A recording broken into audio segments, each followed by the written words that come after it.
Greetings. I was like, Hello. Salutations. hello. Greetings. Salutations. man. I will say I was very tempted to leave Ginny up as the talkie just to fuck with Marlowe. Dude, I was just about to say, like, I'm sorry I'm late. I was Marlowe about to tickling lose his Jenny. mind. All right. Well, why were you late? Why were you late? I'm sorry. What? I was tickling Jenny. We were giggling, Oh my gosh. I can't escape. having time. When you drew that art, I was like, damn, she hot though.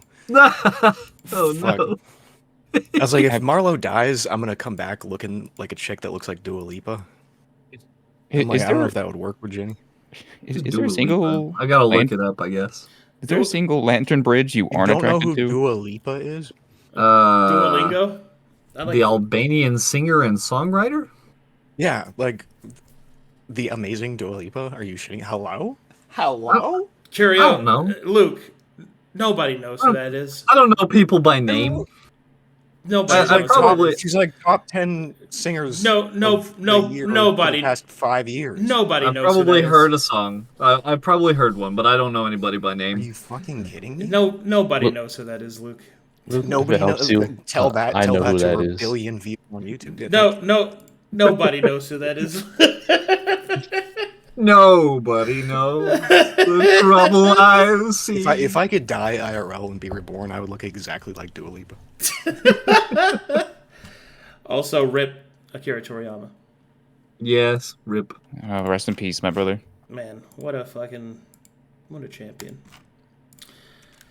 I've been like in between games just listening to Dragon Ball openings. Who's that? Nobody knows who that is. I can guarantee you more people know who that is than your fucking Duolingo girl. Hey, Luke, I have one request. You are dating yourself. Yeah. I have one request.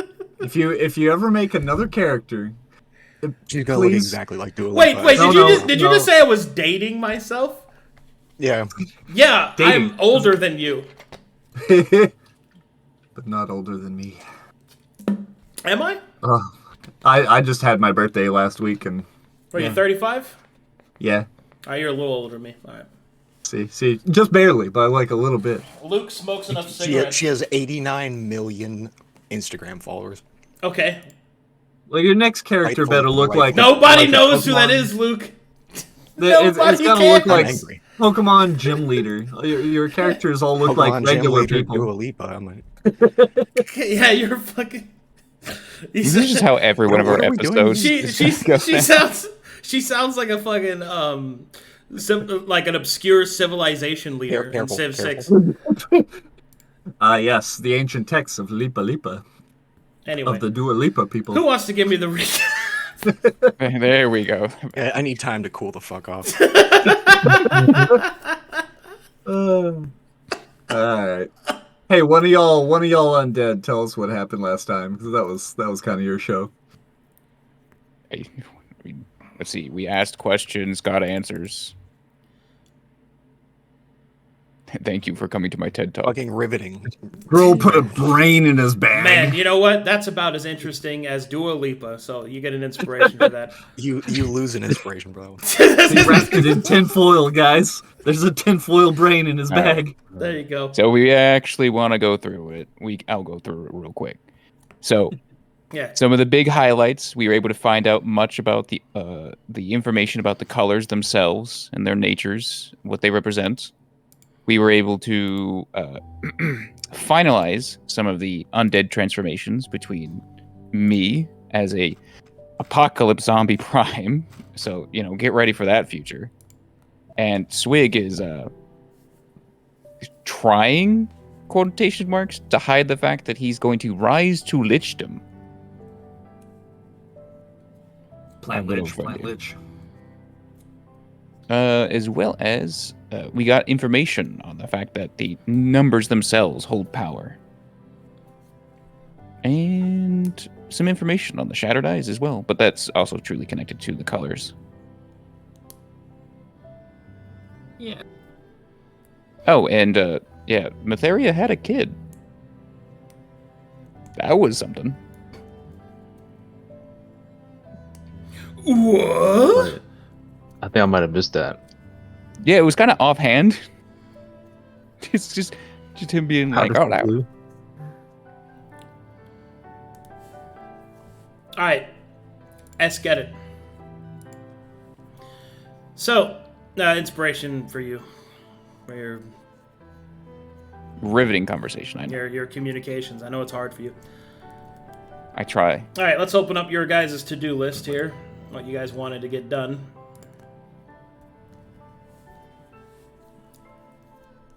It is long and complicated.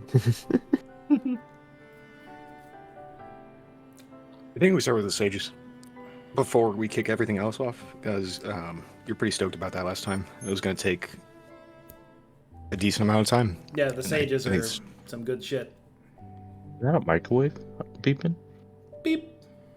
No, I have the sugar diabetes. It's my mechanical sugar diabetes delivery device. Hopefully it kills me and I can reincarnate into Dua Lipa. You make it sound like it comes by on a little train rail. I fucking love trains. Don't you get me started? Luke's a train guy. Good. I'm sure he does. All right, so you want to know about the sages? Yes? Yeah. Okay. So there are, let me get all that shit open.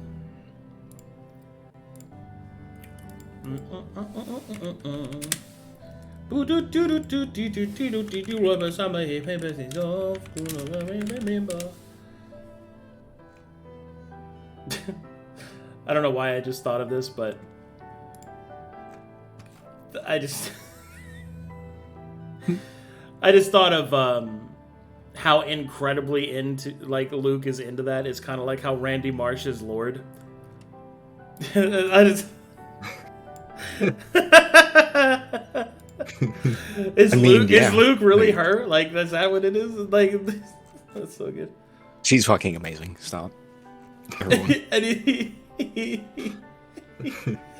And there's a line in South Park where he says, dude, Dad, she's a multi-million-dollar, one of the most popular singers ever.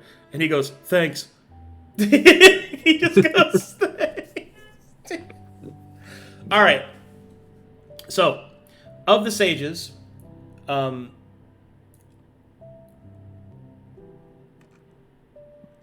God, hold on.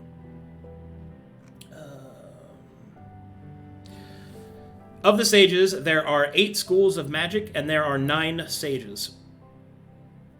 And of those sages, there are there's a sage for each school of magic as to its permeation and creation.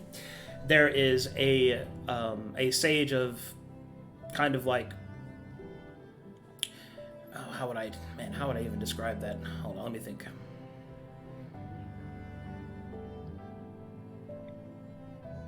All right.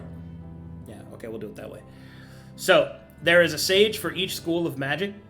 There is a sage for the 8th school of magic, which is using direct connections to the void and the use of that sort of intense magic. And there is also the Sage of 9 Paths, which is the creator of arcane magic, the arcane pillar, that predates supposedly even the Taladani.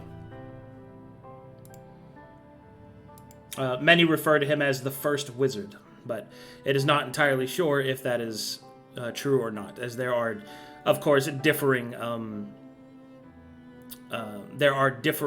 reports on that. Like the elves believe that they're the first to use magic, the Eldar, and so on and so forth. But essentially, each of these sages produced of them a singular item. This item was representative of the various foci of their magic, and indeed, it is what they have left behind. Although it is not true lichdom, it is a form of it, as these items act as their phylacteries, allowing the magic that they had created to continue to exist and permeate through the world. The Sage of 9 Paths, for example, created the arcane pillar on Calcatesh, which its design has been copied and used by most other races that have synthetically created magic of their own. And his arcane pillar exists within the continent of Calcatesh.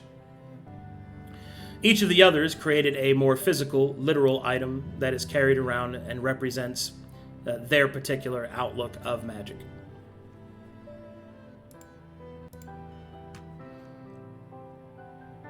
Everyone with me so far? Mm-hmm. Okay. Yep. Most part. So, of those sages, it is said that any that would follow the true path of their schools, that walk the path of those sages, may reveal, in fact, the secrets of that school of magic. However, many believe, due to the providence of Wandox, such power needed to be kept secret and separated from each other, so that no one would risk gathering that much power into that singular of a person ever again, as there have been too many instances of such powers being done so. And so, of those schools of magic, their items have been obscured and lost to history. However, one has been recovered by recent memory in the Calcatessian timeline, and that is the Sheet of the Legion, which is the item that was created by the Sage of Necromancy, and also led to the ascension of Crowley to the position of his deatic godhood that he currently possesses, and has been responsible for most of the major necromancers that have existed throughout Calcatesh and other places. That is the only one who that has been revealed in some time.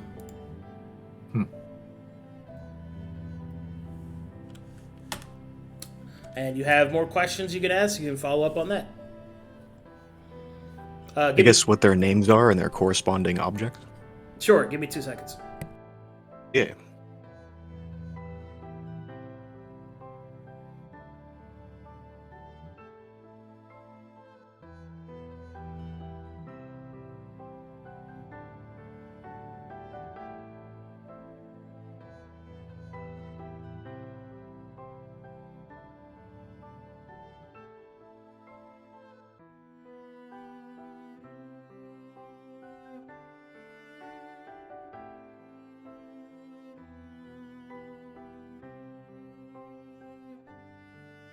So is this more of like a scholarly thing there, Marlowe? Yeah. I don't think we're ever going to get an opportunity to crack this open. That isn't like tangential, you know? So I figured learn the things.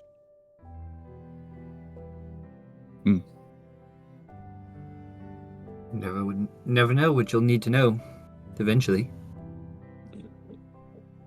Things change. He did mention that it would get their attention. This wouldn't be something that's like the Matron of Fate who's irritated, right? I don't fucking care. The most powerful mages in all of history being irritated with this? Well, I don't know if they'll be irritated. Okay. And I figured I'll just take it on the chin. And like the Matron of Fate is pissed off at you and Knarh. Probably more Knarh actually. Crow. Cool. I didn't do anything. He's lying. Yeah, he's chilling. I mean, I don't know who you're trying to convince. The Matron of Fate's the ones. I mean, Chrome asked nicely of Mr. Cornelius, and Mr. Cornelius did the work. You and Knarh did it yourselves. I mean, if gods are actually supposed to be gods, wouldn't she get the nuance of that? The more we read in here, the more it seems like they are bound by their own rules. He seems Yeah. pretty dense too. She's nothing like Jenny. No, who? I think in my head. Yes, of course. Because you know Jenny. I see her. You have seen her. He strokes a strange. Sometimes that's all it takes. He says, stroking a strange piece of Lantern Bridge hair. We have no idea where he got from. Probably Telry's. Oh, sorry. Sorry, I think I misspoke earlier. There's fuck. Hold on. Let me make sure I didn't. Oh, okay. Yeah, okay. I wanted to make sure. So to be clear, there are 9 sages. In case I misspoke. One for each school of magic. One for each school of magic, and then a final one which is representative of the Universal/Void school. That was the bridge talked about by King Vale back in the day? Yes. Okay. Sorry, just wanted to make sure I didn't misspeak there. Okay, I'll just type all this up and then post it for you. It'll just be easier that way. Nice. Ooh.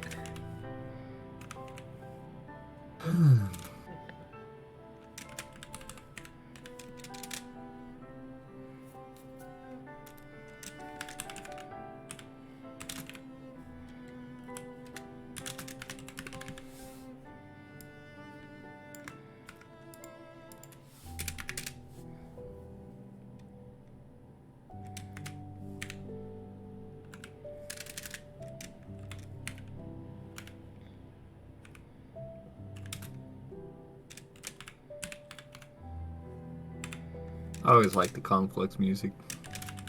Got a good, calm, slightly sad vibe. And bring back the old memories.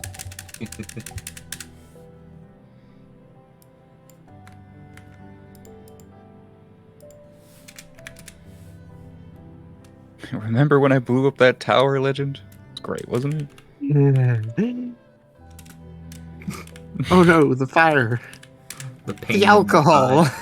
The natural one on a D100. The Yeti well, not Yeti, but still the giant golem dropping from the sky, staring at all of us. Man, we dealt with him quick enough. We did, but still, all of us just look up to see it falling from the sky, and we're like, well, okay then.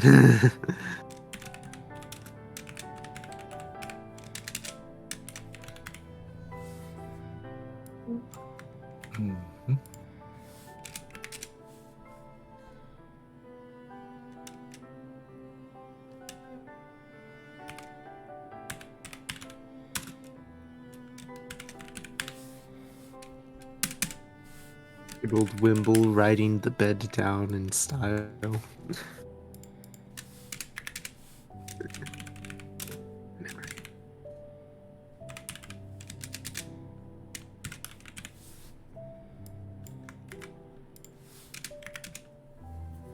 Yo, how does the party feel about killing Marlowe so I can be Dua Lipa? I mean, the first part got me, but the second part, I don't know. No, I love Marlowe. He's great. We are going to keep him forever. No. Yeah, no, that's easy enough. Let me just give him a quick bite, and he's ours forever. Just feed him a brain every once in a while. I'm gonna learn breathe fire, so you never die. Would becoming undead actually give Marlowe more expressions and emotions? No, I'll just have mom issues all of a sudden. I'll infect you with them. Just you worry. Just you wait. Soon out of Corvanus.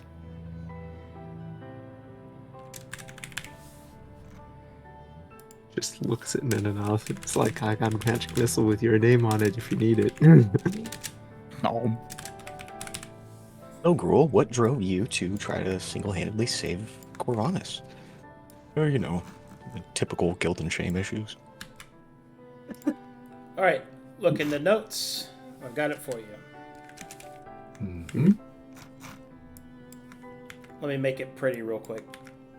Yes, normal, well-adjusted people don't go out and slay dragons. They stay home. They bake. They have kids. I don't know about slaying dragons. The only dragon I ever met was actually kind of a nice guy. Alright, you guys ready? Here you go. Yeah. I'll read this out for chat. So, for each school, each sage, the sages are, for abjuration, Anju Barris, whose item is a helmet. For conjuration, there is Tonus Kellant, which is a scepter. Divination, there is Sinon 12-star, which is a pendant. For enchantment, you have Lady Advira, which uses a ring. Evocation is Aston Vial, uses a glove. For illusion is Ilya Votek, which uses a veil. For necromancy is Marcellus Kingveil, which is the Sheet of the Legion, which has been revealed. Transmutation is Soppy, who uses a shoe. And Void/Universal is the Sage of Nine Paths, and his is a staff. Nice. Oh boy, here we go. All right. Was there any more specifics you wanted, Marlowe? Were these all wizards, or were any of them bards?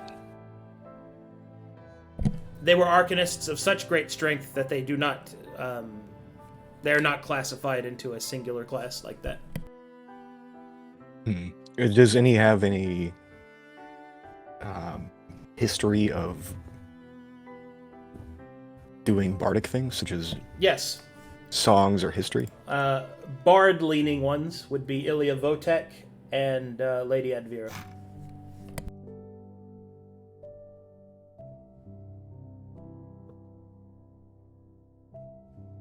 Yeah, that makes sense. Does Ilya Votek have any information about any songs she's made?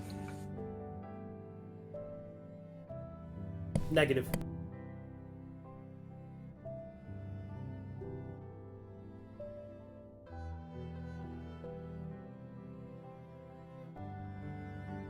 What about Lady Advira?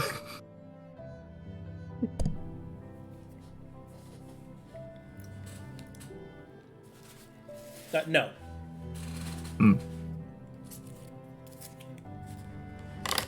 Well, there you go. Oh, that's it for me.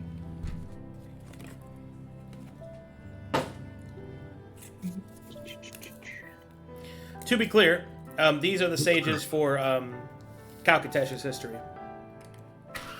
There are many competing arguments for the title of sage. This is kind of like some Afro Samurai #1 headband stuff. Like how it was mentioned that Tyr was possibly a sage of divination. Yes. Gotcha. But he was with the Taladonic, like the Taladonic magics and stuff like that. Mm-hmm. There are many different schools, many different competitions, classifications, things like that. So each of these people know that they're being cursory researched effectively? Not necessarily. Not here, at least.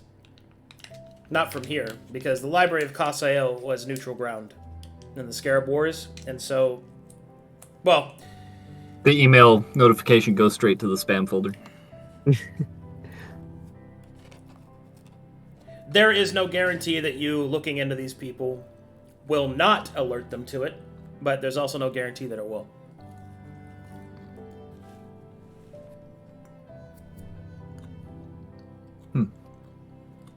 They can get on sages. Good on sages.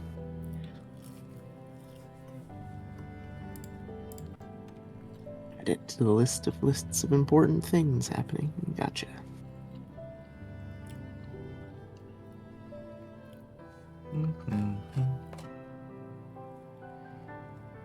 You want to just jump straight down the list then?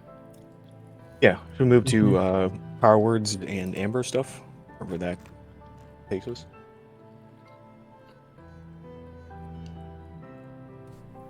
Hold on, I'm gonna try and set this up so I can eat and not fucking chew in everyone's ears. Hold on. Let me add a filter real quick. What's wrong with that?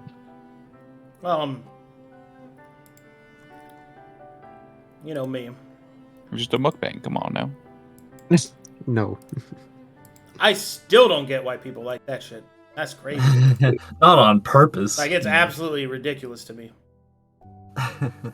Alright, let me test this out. Noise gate, blah, blah, blah, blah, blah, blah, blah. Yeah, can you hear me? And if so, can you hear this afterwards? Oh yeah. And yeah. Very, very faintly. Ugh. So, not really. All right, good. Anyway, next question was, sorry. Oh, I want to taco. I guess we move into power words. Then from there, amber stuff. All right, what do you want to know about power words specifically? I guess just a general rundown on power words. The incentive is to shorten songs and then have a verbal access to the stone sanctuary that can be turned into a power word.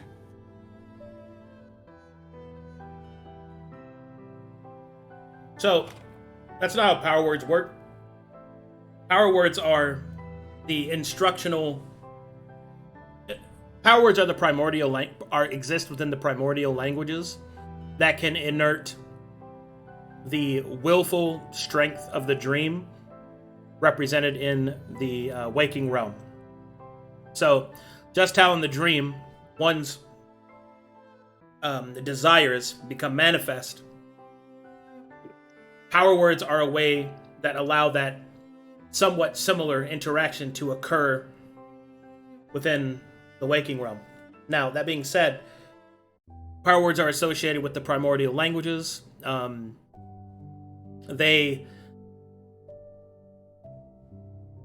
wield power words, to speak them, is devastating to the body. And is not something that can be done lightly. Mm-hmm. And you also have to know the words and know the language to speak it.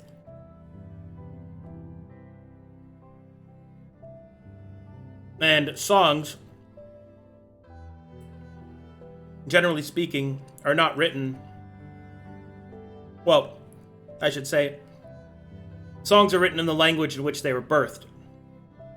To recreate a song using power words would kill you, because of how many words would be involved in it. I was more thinking along the lines of songs are sort of verbal will to form, and power words are similar but different. What is the mechanics that bridge the gap between those two? And I guess what would be the process of making a power word? Well, power words are not something that's just made. They already exist. Those remnants have already been made. Now, you can speak phrases. You can create them from those languages that exist, mix and match them even, to produce those effects.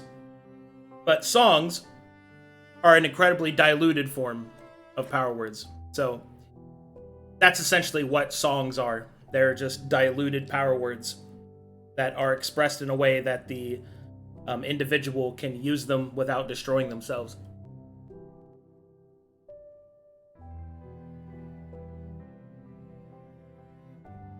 Okay.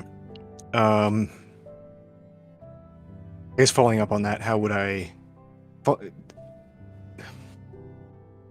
Following up on Cornelius, how would I go about making a verbal song that can access the stone sanctuary? You mean a spell?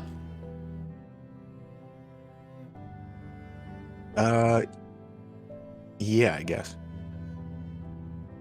I don't know. I mean, that's just a command word. You can make the command word a song. You can do that.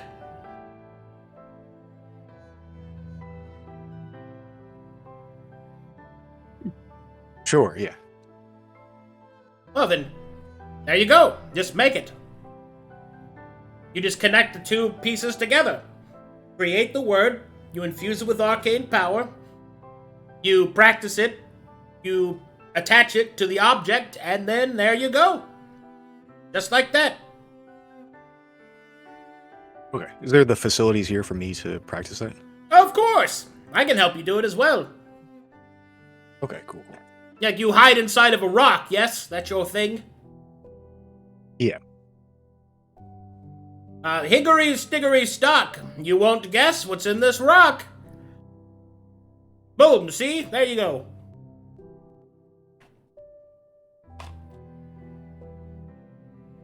You mentioned there is a position of ancillary available. What is the responsibilities of that, and could I take that position? Oh, well. I said there was an ancillary position, not that that's what the position was. That would be stupid. The library could always use more keepers.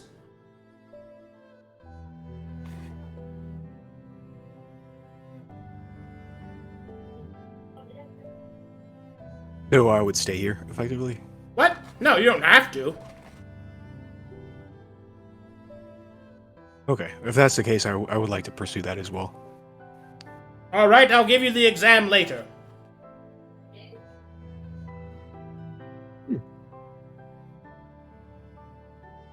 Well, on the topic of power words, Knarh, did you want to ask about numerics? Okay. So there needs to be a specific primordial language that they're birthed from, and power words are very dangerous. Mm-hmm. Incredibly so.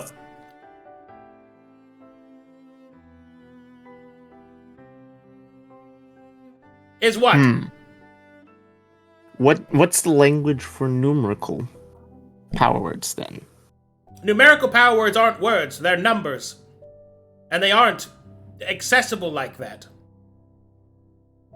Numerology is the study of the power of numbers, and specifically of how they are integrated within the world. It is said, by some that believe this to be so, that they are the root of all power. I don't know if I believe that. I think that's an incredibly arrogant thing to say, and if you wanted to sell a lot of copies of your book about how great numbers are, you'd say some stupid shit like that. But it is undeniable that there is numerical power. That this is true. In any sort of rendition that you look, even, we'll use songs as an example, since this one here is all about it. Songs have rhythm, and rhythm is depicted by numbers. Music itself is just a series of numerical representations. And truly, all things are numbers. If you're a fucking boring person that wants to sit around and be right about nothing anyone cares about. But there is power in numbers, but that's all it is. Just power. It's energy. Mana, if you want to look at it that way. Numbers do not enact will. So I guess if you wanted to look at it, numbers are power with no will. So they are nothing until they're everything. You get what I mean?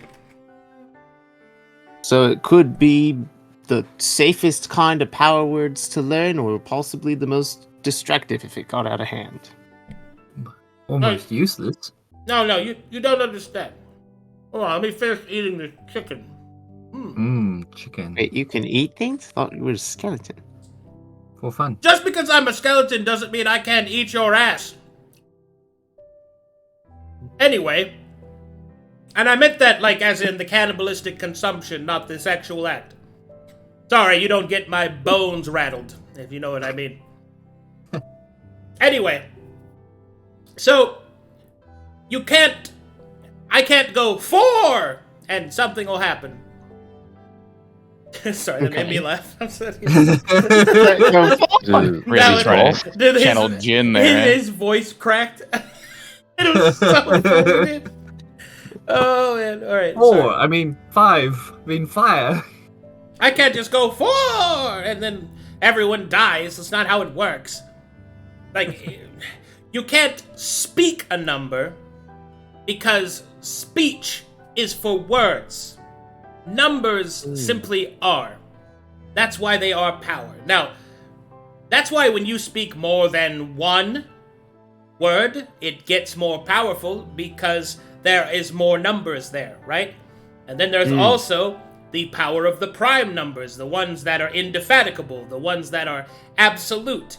They don't exist in the state of division or multiplication or additive or any sorts of those kinds. They exist at the center point. Okay. Which is why numbers that bear prime are so potent. like 7. Okay.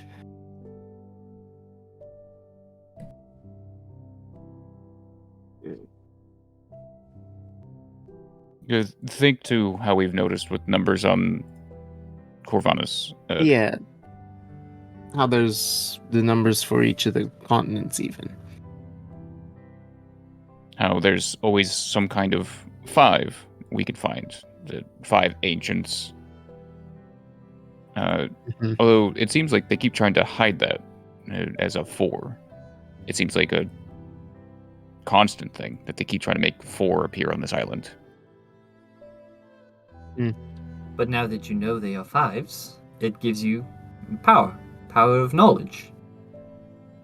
Yes, and therefore you would also know that any sort of powerful point or matrix in Corvinus will be associated with 5. Or at least should be, if it's not foreign or corrupted or... Look, there are infinite variations of how this can go down, but essentially that's your starting piece. There is no power number. It doesn't work like that. It is just there is power behind there being more numbers. Yes. So, for example, let's say I wanted to cast a spell that killed all orcs, right? Just murdered them. Absolutely devastated them. And I wanted it to target only the orcs on Corvinus. Alright? So that would mean that I would need to cast a spell with the numerical power font of 5. If I wanted it to be effective, that is.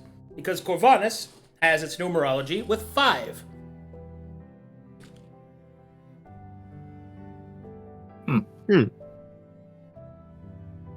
Racist, but important to know. It's not racist. I don't dislike you. It was an example. Precisely.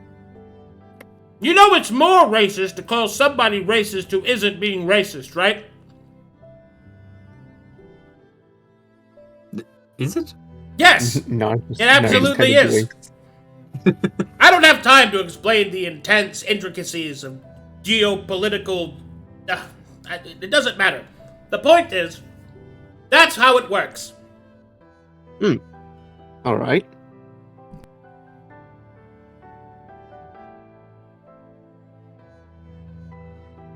So, power words are something you can learn. Power number is something you just kind of know. Got it. Well, yeah.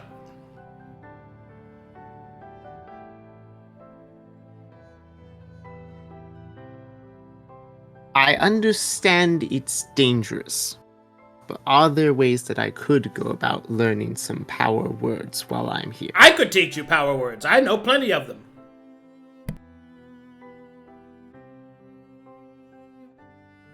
Well, okay then. That's a possibility. What do you say, Luke? I'll join as well if it's a possibility. Well, of course, I could teach you power words. However, look at this character sheet, and he'll just start pointing stuff out. So, the mechanics on power words, for those of you that don't know, they take the actual life energy from your body in order to use them. So, the amount of power words that you can do is limited by your constitution score, and using a power word damages that constitution score. Right? If your constitution score ever reaches 0, you die. And the more powerful the word, the more constitution score it costs you. Okay. So, for example, let's say you know a word that would cost you 4. And if you use that word, its effect goes off, and then you suffer that damage. And that's how it works, right? But if you want to use a phrase, that means you'll have to use multiple words, or a word with multiple syllables, or any of those types of things put together. then it can get very costly very quickly. Yeah. Okay.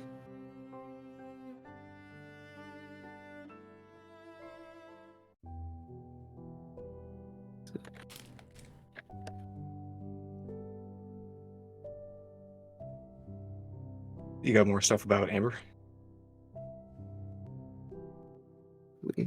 Well, I was going to ask, would said con damage, as per the example, be considered permanent? Until it's healed, yes. So you can recover from it. Good. Until it is healed. Okay. Okay. If it costs life energy, is there a way to quickly restore or build up supplies of it other than, I don't know, working out?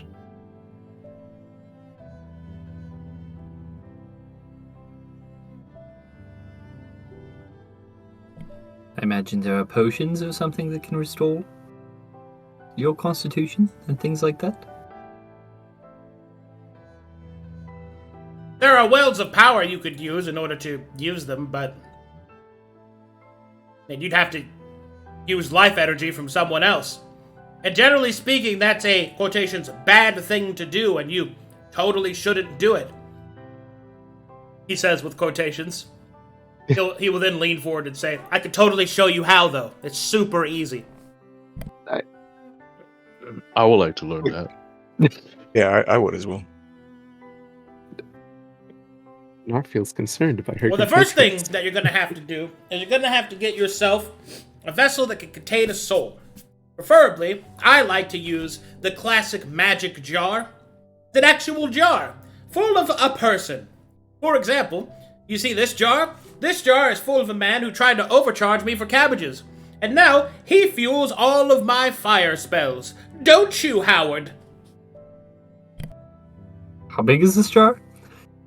He shows you a jar that's like a jar of jam. But instead of jam, it has a spirit in it. Old Howard. Compact. You put a soul in a mason jar and you use it to refuel your lost constitution, effectively. Oh, no. You use their life energy to burn it off. But see, the only way you can do this is by killing them and then putting them into it, so they don't recover theirs. So once theirs is burnt away, they're just done.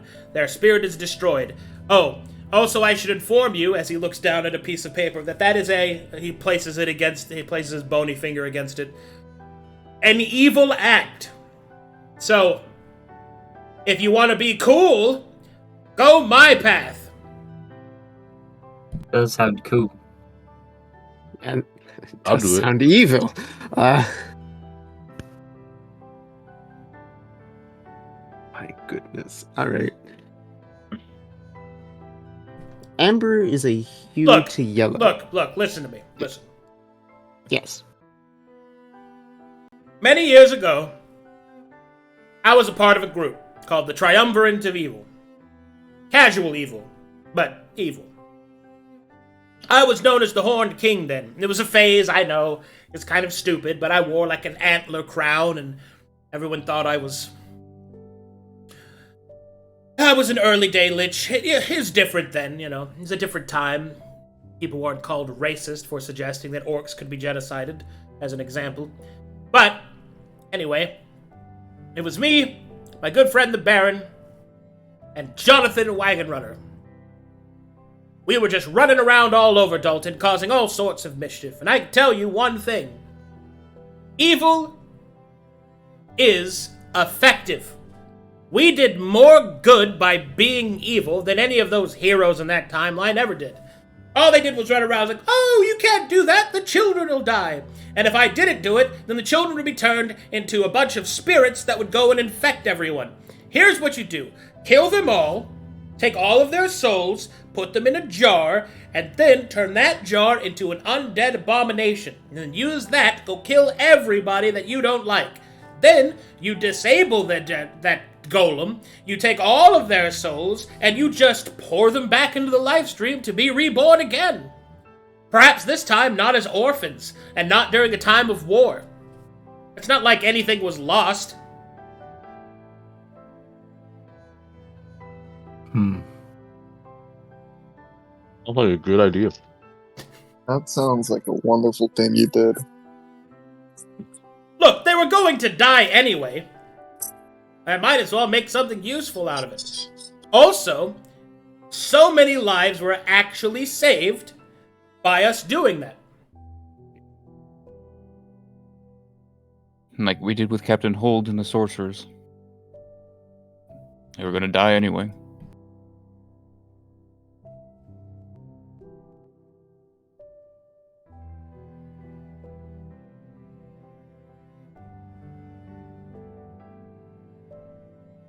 I think you'll find that going the evil path is not only very cool, but there's a saying that many people use, that the ends don't justify the means.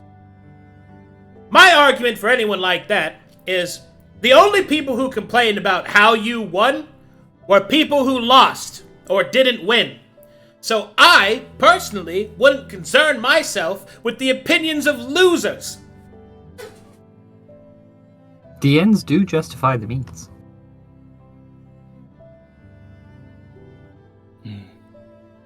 Betharia felt that way. Oh, yes, of course she did. Of course you did. Look, here's the thing, right?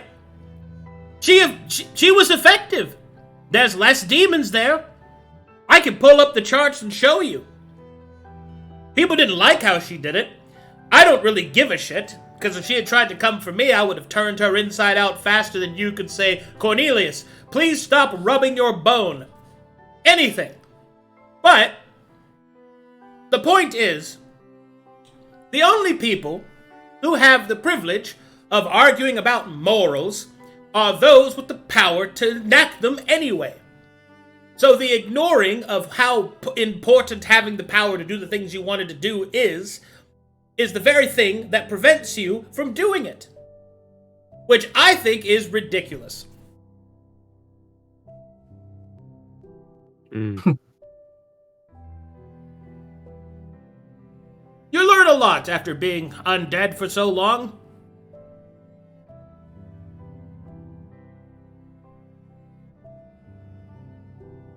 Anyway, I feel like I got off topic.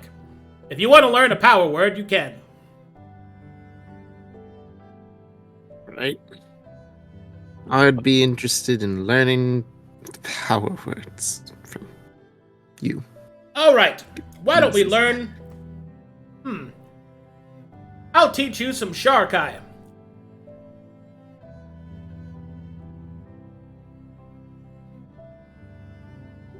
You said those were the elf people with the rivers and... Ah, yes, the Ash Elves. But their natural language, Sharkai, is actually an undiluted form of a primordial language that many of them are not even aware of. It's actually the language of death, or more specifically, of the Shadowfell. It's very odd, but it's the same language, but they don't actually know the difference.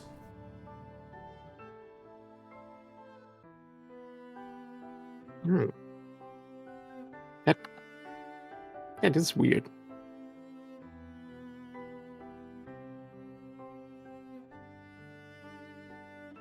So let's start off with this.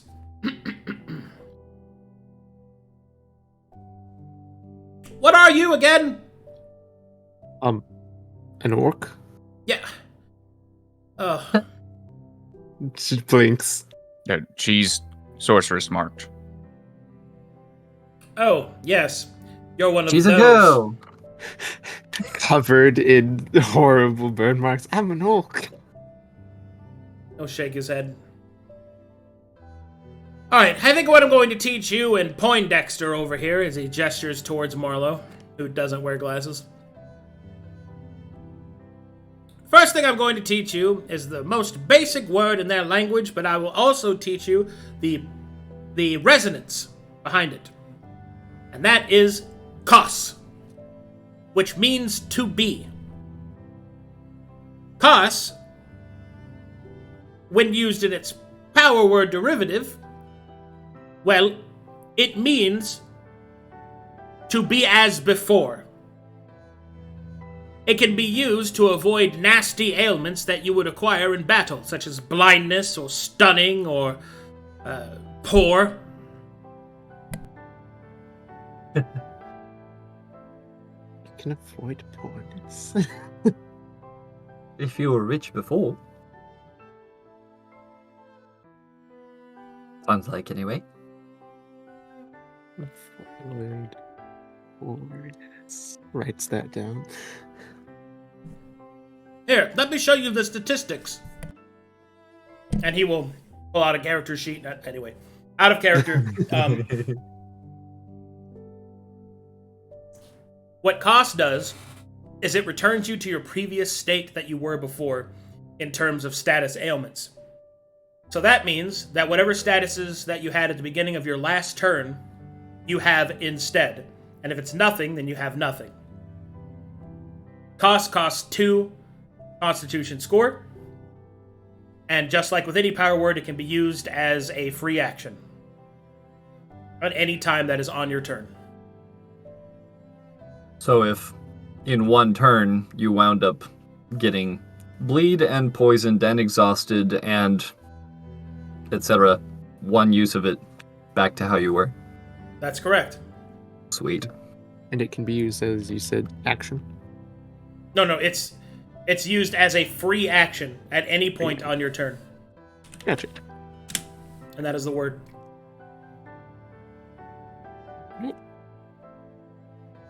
Very Cornelius. Does that include all features they used? What's up? Does that include like features they used? Like say someone used versatile warfare. They use cost. They regain that. Cost doesn't recharge what was expended. It only refers to the state of being, so state of yourself. Oh. So, okay, for gotcha. example, as another example, let's say Marlowe was in Arcane Apotheosis last turn. If he uses it, he goes back into Arcane Apotheosis because he was in that at the beginning of his last turn. Nice. Oh. So those things still apply, but things that you recharge, like Action Surge or other things that you've expended or resources used, are not restored. Nice. Okay. Swig, you were talking? Cornelius, might you have any other power words that aren't related to owls? Are you saying that because you're a dwarf? Yes, especially because I'm a dwarf. Yes! Finally! Honesty! Looks at Knarh. Careful, you're being really racist right now. I don't care. If I had eyes, I would roll them. He is being racist. It's Unfortunately, yep.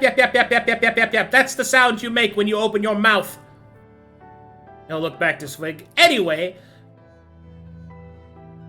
unfortunately, the other power words I know, I do not think you can use without destroying yourself, unfortunately. The Sharkai is an easy, beginner's guide, I suppose. So I so know let's it's say I were to, Go ahead. let's say I were to acquire somebody else's soul, just for the funds of it, just on a whim. Would I be able to use some of them? Oh!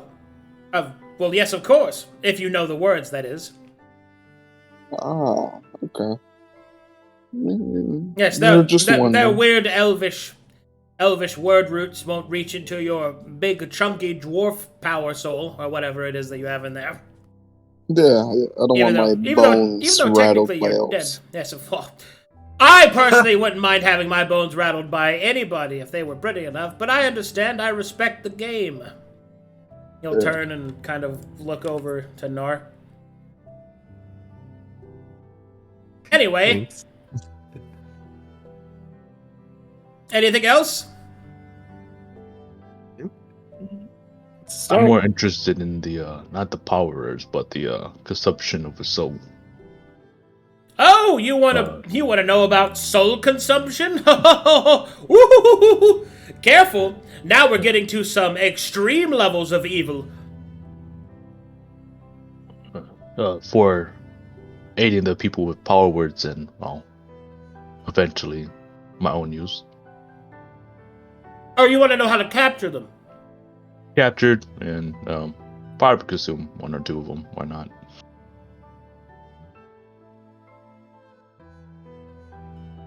So both. That's some heavy stuff. That really polishes my bones. I have a manual here that you could read at your leisure. And he'll pass it over to Chrome. Nice. I will read it. The book is called So You Want to Be a Demoniac. Just A guide written by an unknown dark necromancer. As you can see, the name is crossed out and it's just Cornelius written on the side of it. yeah, nodded. Yes, I edited that tome myself. You'll find it to be far more informative.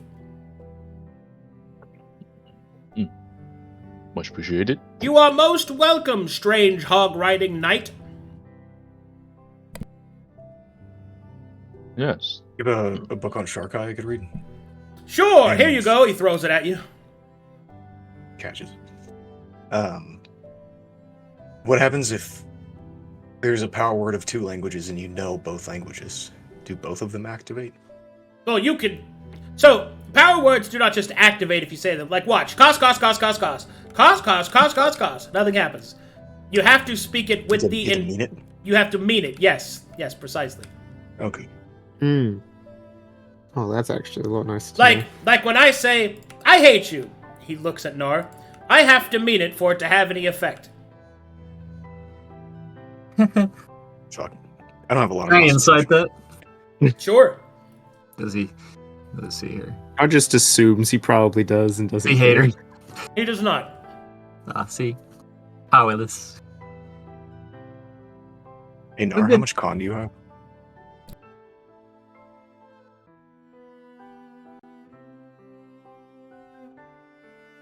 How much what?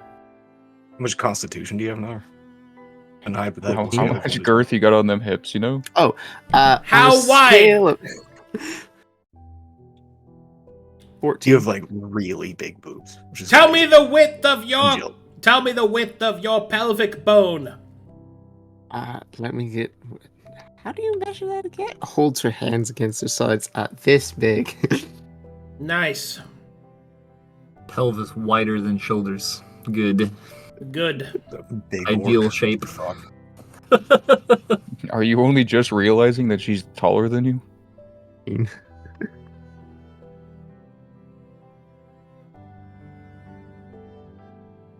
Oh, con. So like 14 what? Oh, what? You do not have a thick ass with 14. Sorry, I should not have said that out loud. You don't even have an... Nara, What are you talking about? I have plenty of asses. He will open his robes and there are disembodied asses floating in there. Don't vomit, don't vomit, don't vomit, don't vomit. I could use any of these asses at any point. He did say he was a flesh crafter. Don't vomit.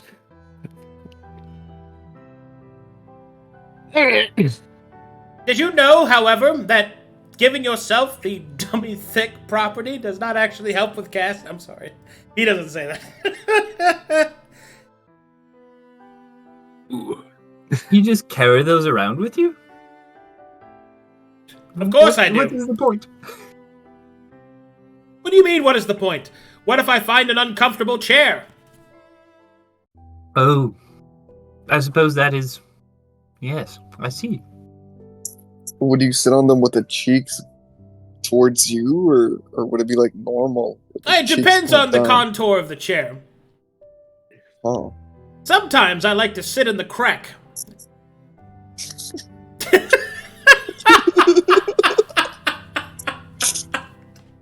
I'm sorry, guys. That was so fucking bad. So I think the next Just- part was Amber, Right, right? by the crack. We wanted to talk about Amber, right? Yeah, Right, I do want an excuse to sit in the corner where there's a little light over there. Holding back tears.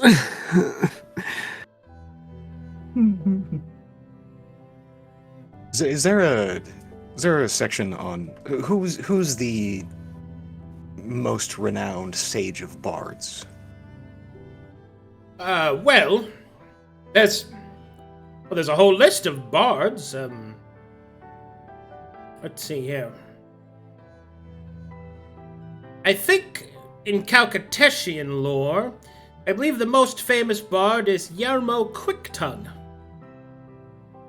I think I've heard of him. Do you have one on Rhine? Any sage of bards that were more history oriented in their works? Oh, in Rhine? Oh, there's a lot of bards in Rhine. They fight over everything over there. I believe the section's over there. Just go read it at your leisure. I will admit I haven't looked at it myself a lot. Reading Rhine is very difficult. It takes forever, really. It's too much of... It's almost like eating a donut, but the donut is... It's more cream than bread, if you know what I mean. Huh. I'm a connoisseur of eating cream, so... I'm gonna... So a donut with filling? Yeah.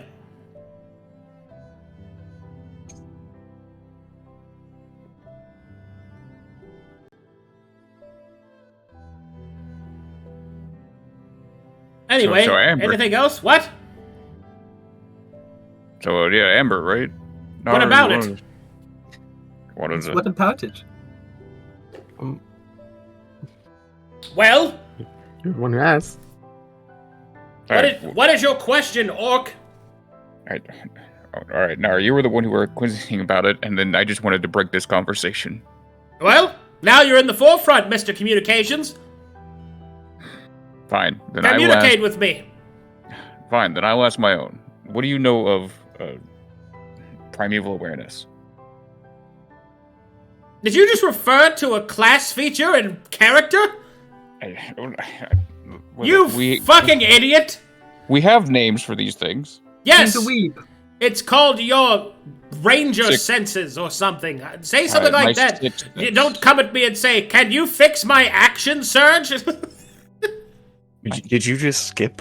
Marlowe will hold out his list. He said, "Did you Can just you do skip Telry's second question?" Well, about she Bard didn't want to Fast? take her turn, so Who's I took- Telry? We know who Telry is. He's the one in the helmet. that she threw a note to. Who? Not me. But he's not on the list, Mr. Marlowe. You, halfling lady, Yes, me. Actually, I did The have one. non-attractive halfling. Actually, that was mean. Fuck, sorry. Wow. I did have one question. Oh, good. I can't wait to hear what the walking pile of fun and adventure has. No, look, this is part of the adventure, and I'm like looking over a little map of Corvallis that I found in a book. Our party's probably going to go in a couple of different directions, or trying to get multiple things done in various places. What would you say, Mr. Cornelius, is the fastest way to travel across Corvallis? Teleportation, obviously. Is that something that would be... Oh, you meant an that you option? can do. Yes, an open option to us. He just laughs in your face. You can't teleport. Imagine how much time you waste just walking. It's terrible, I know. Also, all of them are so slow. I have to stand still every once in a while for them to catch up. Oh, I mean, that rattled would my Laza bones. be able to learn such things? He's a I- far more capable caster than us. I'm quite capable of magic. Yes, the elephant person is closest to actually being able to cast it. But casting it is difficult on this place. Corvallis is so lackluster in its ley lines, so back-ended, so clogged up, that any attempt to cast teleport will cause the spell to overload and you'll probably end up throwing yourself into the astral sea. Or teleporting to your mother-in-law's house right when she's about to give it to your father-in-law, which, let me tell you something, it is not a pretty sight. We don't want to do that. Last thing I want to see is how my ex was made. Your mother-in-law is fucking your father-in-law? Are Well- you even related to these people? Well, it's my ex's parents. Oh, that makes sense. Here, I'm gonna fucking go in the corner. He fucking- Exhaustion. Alright. Read about Rhine poetry. What happened? Mr. Cornelius, nixing the idea of teleportation, are there other particularly fast Well, ways you to could travel? summon a mount, like a flying one, like a nightmare or something. Or I suppose give yourself overland flight. That's a fairly potent spell, but might have a better chance of actually getting you to your destination. There's using, well, Fey Gates. There's a few Fey Gates still active down there. Although, Ooh, Fey Gates. I'll be 100% honest, I wouldn't suggest using the Fey Gates. You're far more likely to end up naked, wandering around in the forest somewhere. But not like when you wanted to do that. Not that there's anything wrong with doing that, but it's inconvenient if you're not ready for it. Huh. Well, if we were ready for it and we were expecting it, would we be more likely to wind up where we were intending? Well, I suppose it's really like... Look, there's many different ways to travel without walking. So many. So many ways. So I guess pick one. Vast ways? Oh, fine, I'll pick for you. Fine. Jesus. Exhausting. You know them. I don't know them. Yes, I know I think we're aware of what you don't know. That's why I'm here. All right. I know boats. Oh, really? I mean, I rode on one to here. He doesn't say anything for a couple of seconds. There's just the faint sound of rattling. And then he'll just say, all right, look, fine. So there's magics that can make mounts for you that can carry you quicker than any living mount could. There are spells that allow you to do overland flight, for example. There's also using the teleportation that is already available. Where do you want to go? How about you tell me that first?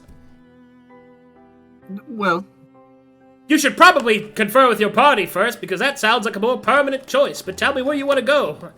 I'll be right back. I have to go to the bathroom. okay. Speaking of such, I know we completed our conversations on this before, but I wanted to bring up another point. A little bit of our travels that came to mind. Yes? Chrome, Nara, Marlowe, when we were in the Razor Cliffs, the mentions of the tower was mentioned. Spilling out the undead? Yeah, that horrible place? Yes. What would you say if we attempted to, well, take ownership of it? Excuse me? I imagine the end goal would be to have a fortification near the Isle of Mana, which is where we're trying to go eventually. Mm-hmm. It is, as far as we have access to, the closest location to it. It would give me, Chrome, and Swig access to powerful undead forces. Because you're undead and potentially will have an edge there? That is my thought. It's not a bad thought. I know you're Which hyper-focused on bringing back your mentor. Perhaps something there can assist us in that. Yes, I would be open to that idea. And, Knarh, I know you don't wish to exacerbate the situation, and I promise you that we will not continue the assault within Razor Cliffs, that we will pull away those forces, pull it out of the land itself. I can't promise that we will destroy the tower. I do not believe that will be our goal. You think you'd have control over any of the things? It sounds like a very big if. It sounds like an option that we have more ability to do than we ever did before.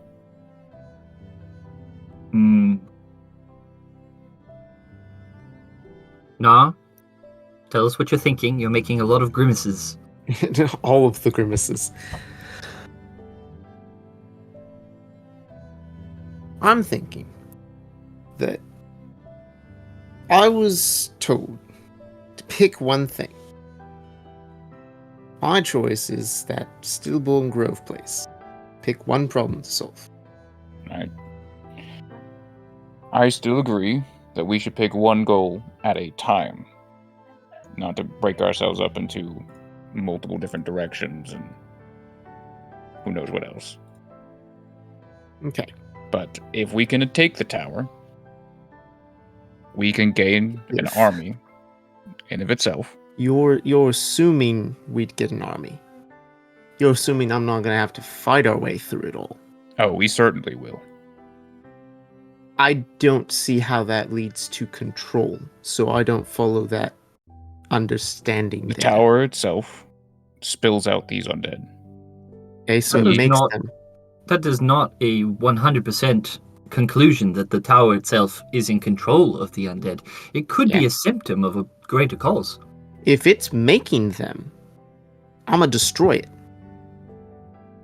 Because I don't see anything that shows that it's controlling them. I don't see a purpose to us controlling them either. There is Forces. a very clear purpose. It is a force that we could use to attack the Isle. I like it. Why are we attacking the Isle? We need to fix the Isle. But there are a army. There will be a lot of things in our way. We were Oh, there's- clearly described that there was another force of undead known as the Depthar upon the island. That is, from what little we know, horrifying abominations of flesh. Mhm. And Okay, so you're wanting we to can- use undead against more undead. Mhm. Win-win. Undead killing each other. We would break our own forces against theirs. I would have no intention of returning them. Once they are dead, they are gone. Would I'm I like consider this just from my perspective real quick. You get How to are save we your not- hometown. Not just to save my hometown and keep that out of your mouth. How would sending undead to a weirder form of undead not just be feeding them? I don't think Because if anything. I remember correctly, back when we were in a forest fighting a bunch of undead with Telry at our side, one of them ate another one. And what do you think happens if we bring the living there? Do you think that they won't consume the living either? I'm assuming that it's still feeding the problem. I would not assume it any other way. But if we go into this island, we're going to need forces or abilities, powers, some way to fight against these enemies that have been described endlessly as horrifyingly dangerous. Mhm. And if we have a giant army of beings that we don't care whether they continue to exist or not, able to fight against them, who better? Again, give me a reason that we would be controlling them, and not a reason to just burn this whole place to the ground. Because that's what I can do. I can control the undead under my control. Going to I will go sit around back at that biting every zombie? Is that how that works? I'm trying to read There's a few about different songs. You're ways being to do very it. loud about undead. What are you suggesting? The Mr. Wayward Gruul. Tower. Mr. Gruul has a very Twilight Mouse style plan where What do you mean Twilight Mouse style? But we don't know you. it is complicated, it has many steps, it has no assurity of victory, and yet he is set on it. None of our plans have a surety of victory. What? All of you give me such a hard time about mine. Here, this should help. Cornelius, what do you know of the Wayward Tower within the Razor Cliffs? He'll bring it up. Boom. Tower looks Taladonic in nature. It's probably a foreign piece of material. Might even be a vessel. Heavy undead output. Let's see. Necromancy. Let me bring this up. He starts looking through all of it. Casting a few spells. Analyzing it. Interesting. They used a viral form of death. Viral undead are very, very unpredictable, however. Difficult to control and contain. This is some very, very impressive. Viral isn't spreading quickly? Viral as in it spreads itself. Most notably, in order to create most forms of undead, it needs an actual willful hand performing the rituals themselves. Any sort of undead that, either by curse, disease, bite, saliva, whatever, that spreads itself, it comes back... I'm getting ahead of myself, sorry, I was lost in the sauce there. Allow me to explain. If I were to summon the dead, like this, and he will summon some skeletons, they, and they start to dance, are under my direct control. Do you see how they rattle their bones sensuously towards the orc female? Spooky and scary. Yes. Skeletons. So, Just kind of glares at them. He'll glares at... He fucking is about to kill the Twilight Mouse. And he will continue and say, however, the problem is that if I were to summon these, and he will summon some ghasts instead, these have a bite that produce ghouls, yes? Those ghouls are made by that ghast, so those ghouls, however, are separated from me in terms of my ability to directly control them. However, your ability to create an army is incredibly increased when using such infectious types of undead. So the problem becomes, eventually, the number of controlled undead that you have is outpaced by the number of uncontrolled undead, which makes the use of any sort of non-undead servants very difficult to use, and the fact that the uncontrolled undead destroy and ruin things, well, they're uncontrolled. It's a very big trade-off, you see.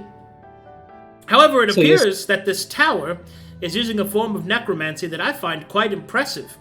It seems that they are using the dwindled power of the ley line to their advantage by placing these spells that, in order to enact these undead with so much strength on the side of the ley line here and here, means that the spell actually deteriorates in a way that is self-replicating. Essentially, by running the risk of their surrounding villages and towns, they have produced these quakes in the earth that cause the dead to overspill.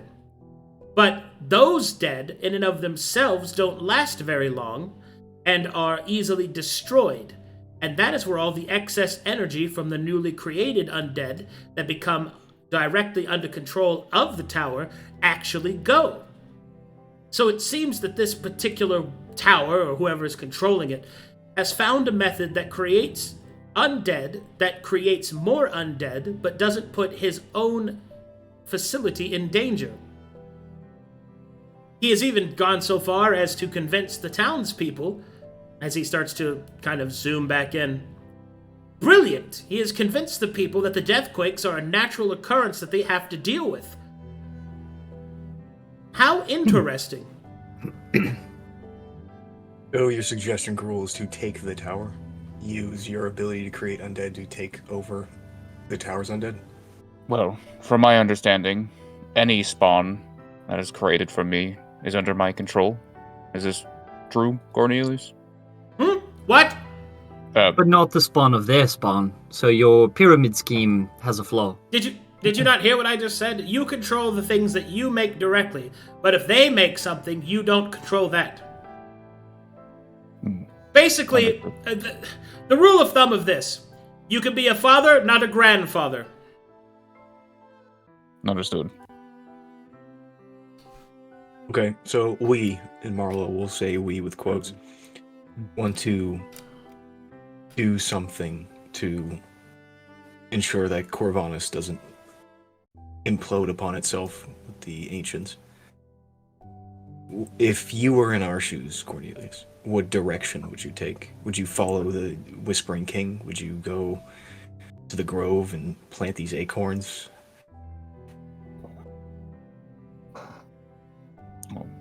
Well, the unfortunate truth is that there's only one of your party. There are so many problems happening simultaneously that if you really wanted to prevent catastrophe on the continent, you'd have to deal with several problems at once. So unless you have a few spare adventuring parties of your similar strength around and available, I'm afraid you're going to have to choose the poison that you want to stop and hope that someone else stops the others. Or if we could travel very quickly, taps map. Even if you I could don't travel even think quickly, traveling- it would take way too long for you to deal with each problem. I see. There are the other traveler souls who I assume have similar lack of restriction that we do by their nature. Might be similar to us. But if we were to speak with them, we would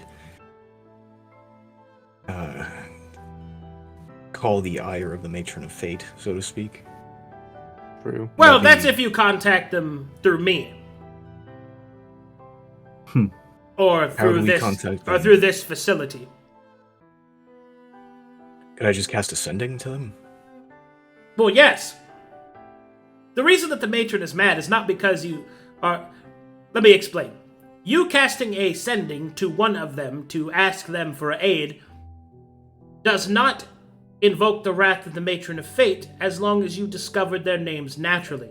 This place is unnatural to the story that they showed, which means that it interferes with Fate's design. So, therefore, because your friend over there screamed into the void with his communications, he essentially already caused the transgression that would cause her ire. So at this point, you might as well just make us ending, because she's already pissed off. We can speak to the druid effectively because we already crossed that line, and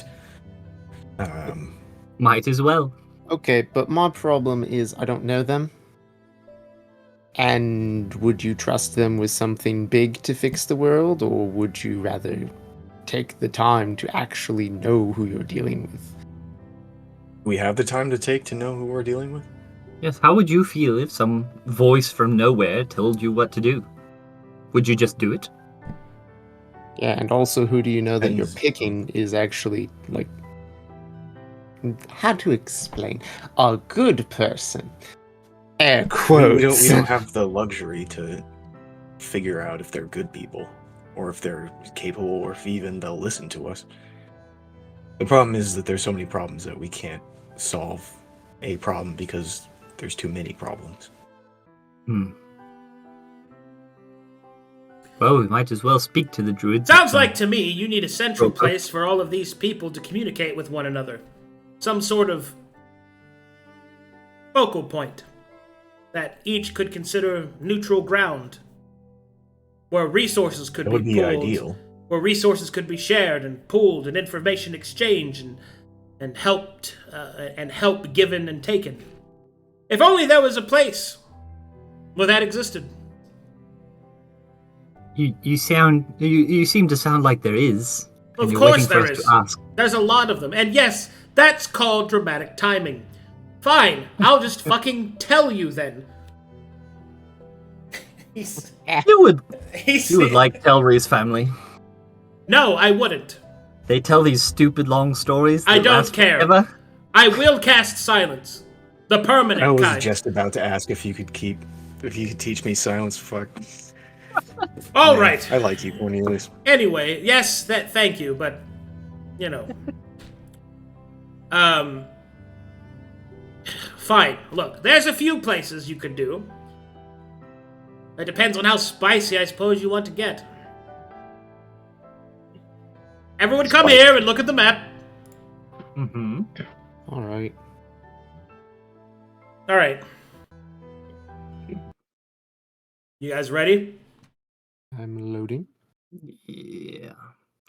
This original map? Loading the map. Trying to load the map. 99%. This is I the just first want time the I've wings had to of breakfast. load in a while.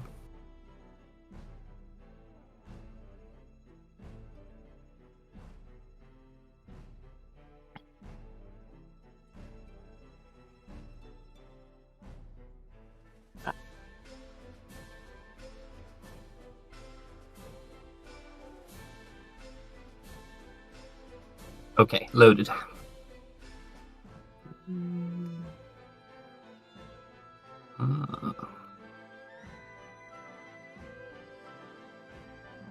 Everybody loaded in? Loaded. Mm-hmm. I'm still 99, but I just watched the stream. Yeah. Oh, I'm in. Yep. Oh, I'm in.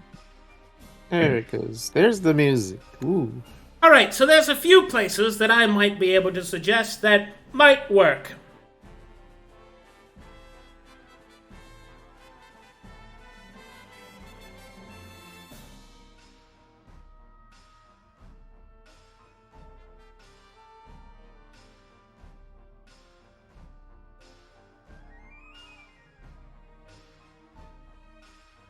Mm-hmm.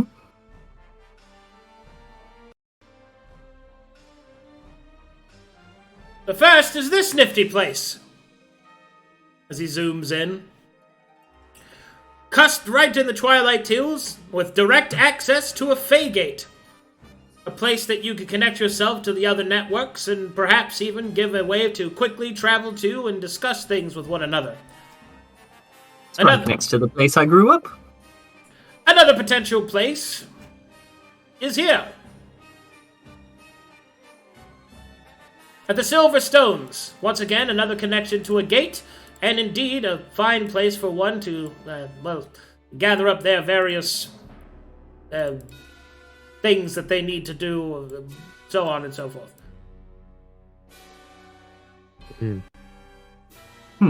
Hold on, this is being difficult. A little more out of the way. Yeah. I don't know why that's doing that, so I'm just going to do this. Copy. Delete. Paste. Yep. Another possible spot is I happen to know that there is a great and useful place underneath here. You might have to clear it out of monsters or whatever, but this is a fine place and right under the church's nose.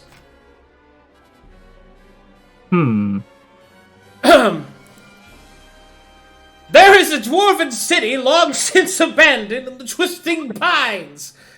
They happen to have a great place for one to gather themselves up and be able to do things of that nature.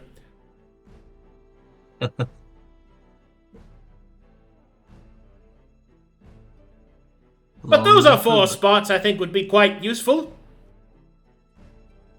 Alright, so out of character. These are the 4 places in which you will hold your council, which is essentially the gathering point of all of the parties to face the greater threats that the continent faces. So there are 4 of them. Interesting. Well, there are also 4 of them that are in the most factional neutral places. And I would say that the one down in the lower east is definitely in territory controlled by us, kind of, right? How in control is the Barrow King of this general area? All his attentions are focused on the Pale City. The Silver Stones don't belong to anyone. It's in the middle of nowhere. There is, of course, a 5th one, but I don't think you would want to use it. Let me guess. I take it's the center of the Demon Waste? Correct. Uh-huh. As he will then gather his... and he'll mark right there. You said these are Fey gates, right? Are these linked to one another? Would that allow us someone who would be able to access, let's say, the Twisting Pines, get to the Demon Wastes and to the Silver Stones quickly? Are these open doors to one another? They should be, last I checked. There it is. The travel. Well, the Demon Wastes is the best place to not be in. In what? Surrounded by Matherians. I think the Twisting Pines would be the best choice if we understood the current political state, but last we heard, Mornhal was...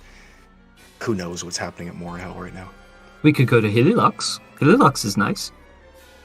That's the same issue as the Silver Stones. It's in the middle of nowhere. The travel time from Hililux to somewhere else would be... Are you suggesting the Twisting Pines because they are closer to the northwest? Yes, and it's surrounded by natural terrain. It's we were able to get out of the grasp of a Remharaz through there. Hmm. If you want a secret base, it's the Twisting Pines. Hmm. Or the Demon Waste. Awful close to Mornhal, and that place is covered in wool right now. It's also close to the Wayward Tower. If we are the ones who are delegated to that task, we'd simply march there. Hmm. I had an initial idea of my interest in the Stone Sanctuary being accessed verbally was to do something similar to this library, but be able to give that out to those who needed it, to share information. And I don't know what that looks like, or I use the Sanctuary as a utilitarian piece once, and I will never do that again.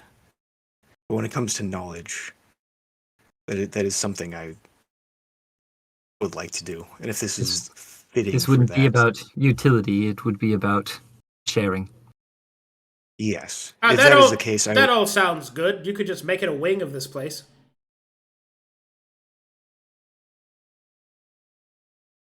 Run that by us again. Exactly how would that work? Well, there are many disembodied pieces of this library that exist. They're called wings. They allow one to access the knowledge here, and to a certain degree, and even sometimes travel here. They exist throughout many different continents. Oh. I had expressed to Laza that this place was like looking at what I had hoped for my entire life already completed by someone else.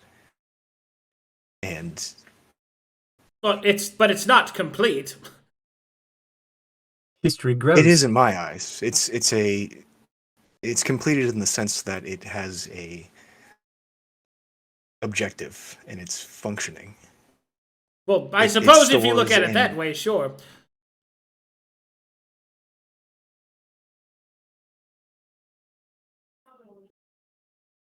But if you want to know how to make something like it, I could show you.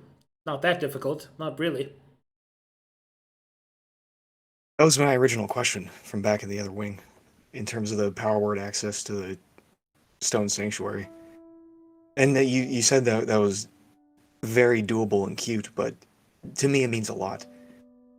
I want it to be a place to share knowledge, with the same rules as this library, the same...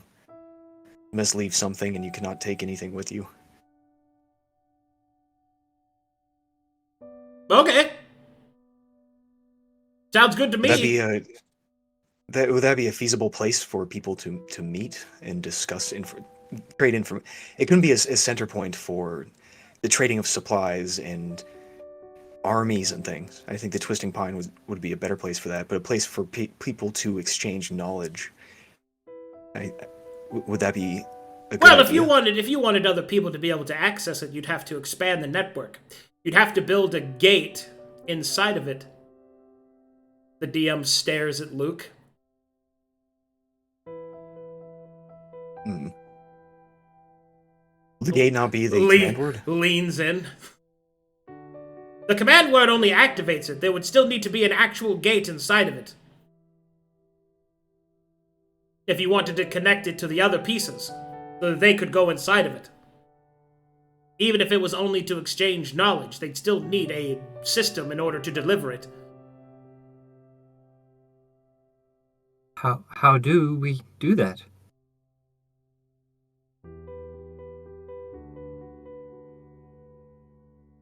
What do you mean? You just build a gate inside of it. I'm sure there's instructions we can find somewhere here. This is kind of the place for it. The details are not hard. I could show you how to do it. Self-get details. Okay. If you building a gate is building a door, and building a door is it's no longer a neutral ground. It's whoever owns the door, effectively. It would be taken by someone with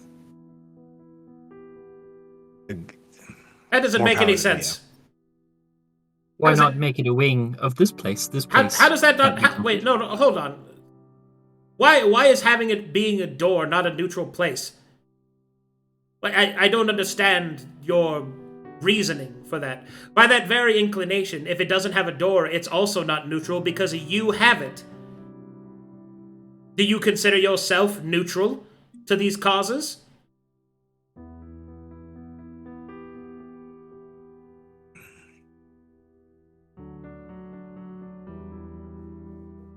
I don't know.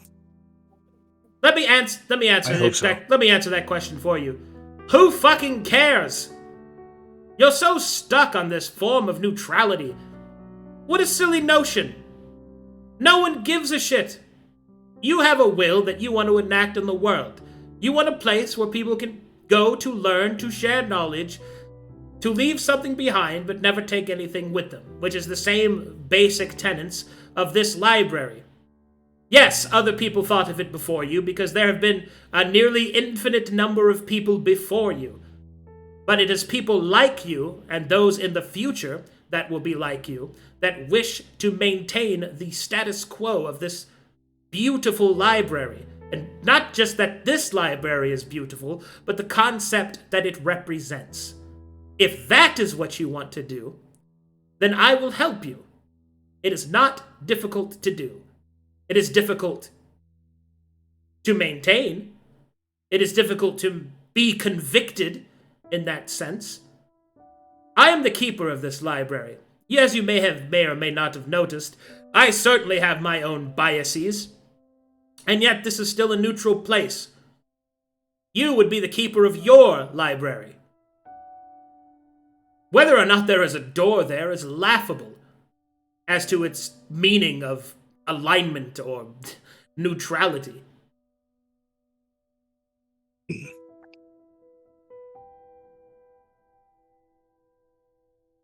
The point is, no matter what you make, it will need a curator, a protector, a leader, a presence.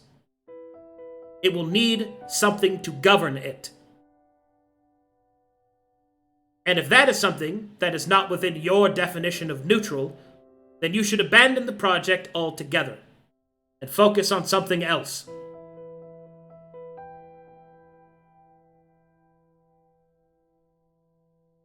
I would like to do that.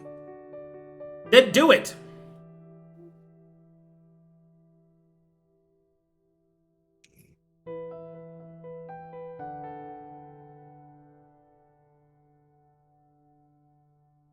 If you want, I don't like whatever. I do. I'm just at a conflict of myself. I'm distracted. In terms of the physical meeting location, I think, does this come at the cost of that, or can we still What? No, take what? the Twisted Pines? No, of course not.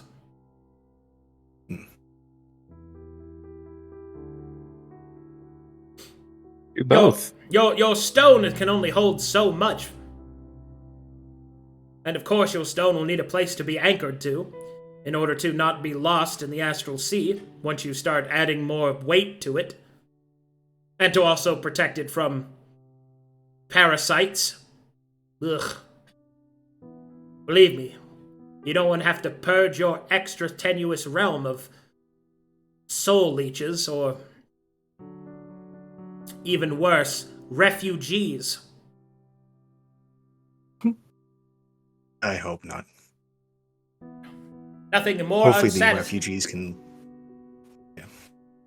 Go ahead, you were saying something? The refugees can live in the tunnels or whatever. I The personally... library has a purpose. I personally just... They're all poor, and I don't want them in my extra-dimensional space. But you have your own. Yes, I am a powerful lich. I have several. Here, I'll show you. He'll then pull out a couple of keys. Each of these keys represent one of the extra-dimensional pocket spaces that I have created. And you go into them by doing this. He'll take a key, he'll shove it into reality in front of him, twist it, and a door opens. He'll kick the door open and gesture inside. See? I have all sorts of these. I have a vault where I keep all of my personal wealth. I have I have a catacomb where I can access the buried dead of my family if I ever feel nostalgic, or if I want to make fun of my Uncle Hector again, that piece of shit. Let's see. Oh, this one just goes to an ocean. I like the sound that the ocean makes when it slaps against the coast. It makes my bones feel not quite so dry. And this one is, and you will see that there is a symbol of the 7-pointed star. This one is important. And he'll put the others away. Thank You are Mr. also Cleans. connected to the 7? Everything is connected to the 7 in some way or another. But yes, I specifically do have a connection to them. I was responsible for some of them. Is that why one of them was defending your library? Well, this library? Amongst other things, but yes. When you've lived as old as, for as long as I have, you've seen some things.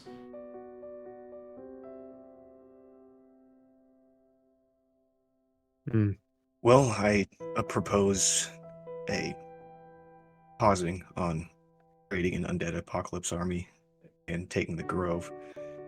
We set up in one of these Fagates and make a place, reach out to these other adventurers and try and delegate, spread knowledge.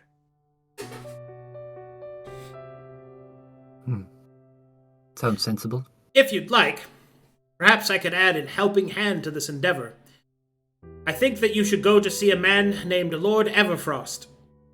He has already somewhat begun, even if he hasn't been aware of it, a system that you could very well put into place to contact them. He is the leader of the Dusk Lilies, a secret organization that has been trying to prevent the slip of Corvinus into chaos. I believe he is currently imprisoned by his rivals. If you were to go to him, and perhaps make discussions of his release and aid, I think you'd find a stalwart ally in your attempts to, well, combine the efforts of these multiple individuals.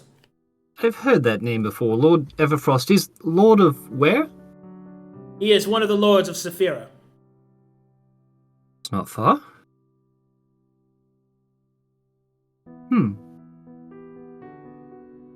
I still think that the Twisting Pines is the most tactically sound location for a I can central understand point. that. No, that'll be about us getting there. It would take a while. I could get you there instantly. You could teleport us from here, I imagine. Well, yes, it's connected to a Fagate. You've already seen how I would get you there, the portal room. But as stated, we would still need to contact them, which is this Everfrost individual. I would suggest him and his network, as not only would it be a way to not piss off the Matron of Fate even more than you already have, but the use of magical communication is pretty difficult in Corvinus as it is. There's a lot of interference and things listening. I have studied the regular this. mail takes forever. I have studied the Everfrost network for the Dusk Lilies, and for being non-magical, it's quite efficient. A good place to start, I suppose.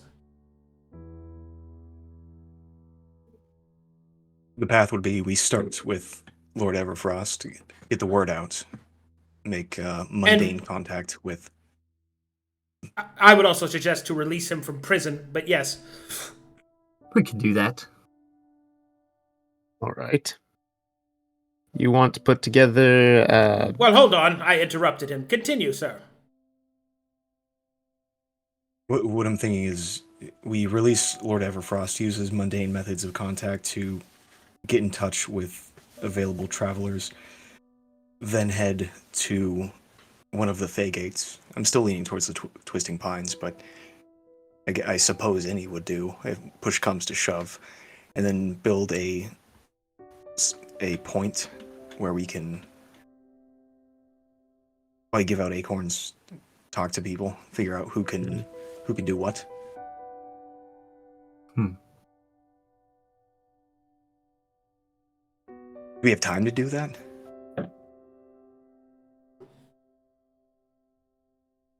Yes, you said it would be years before the problem is a problem. no Potentially. matter what, everything we're going to do is going to take time. Well, there's a few ways to speed this up, but I think overall... How so? If there is, I'd like to hear it. Well, I think the first and foremost is we have the alchemical engine, correct? If we Half would... of one. Well... The 3/4 of an alchemical engine is currently on a boat. Well, Cornelius, do you know or have at least schematics for such things here for us to be able to rebuild it? Cornelius will look very serious.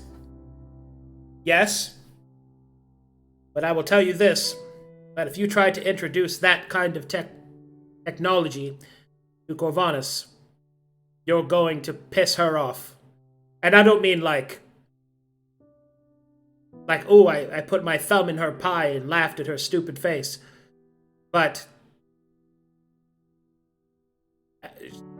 she would send a Fate Weaver, most likely. But we found it in the water. We found it through natural means. You found it, but you don't know how to implement it. If you ask me to do that for you, then you will piss her off. I suppose we do. Do we have a decade for the Risen to reverse engineer something that was given to them by us?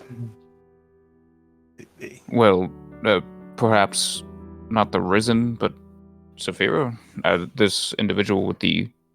Well, there is one place where that technology has been discovered to some degree.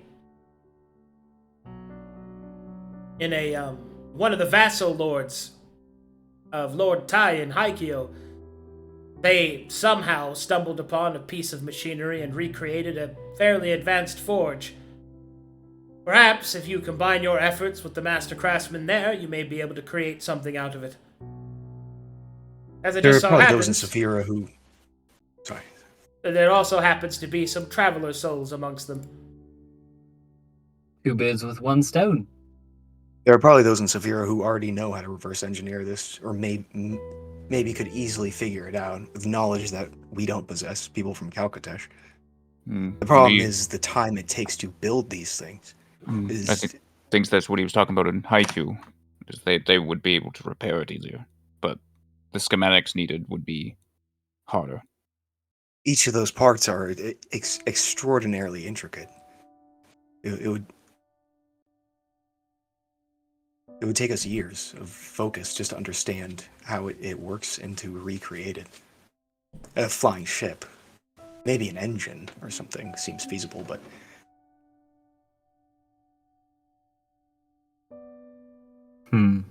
What if you have time? Not that much time. What if we spoke to the people in Haikyo and traded only with them? Had ours, and they can have theirs, and hey, flying ships, anyone else wants them, they can figure it out. I don't want to focus time on building flying ships. Honestly, build the base. I think we have been blessed, so to speak, of always coming across knowledge. And I think it's our time to give that knowledge to those who wish to shape the world in the way they see fit. I second that idea.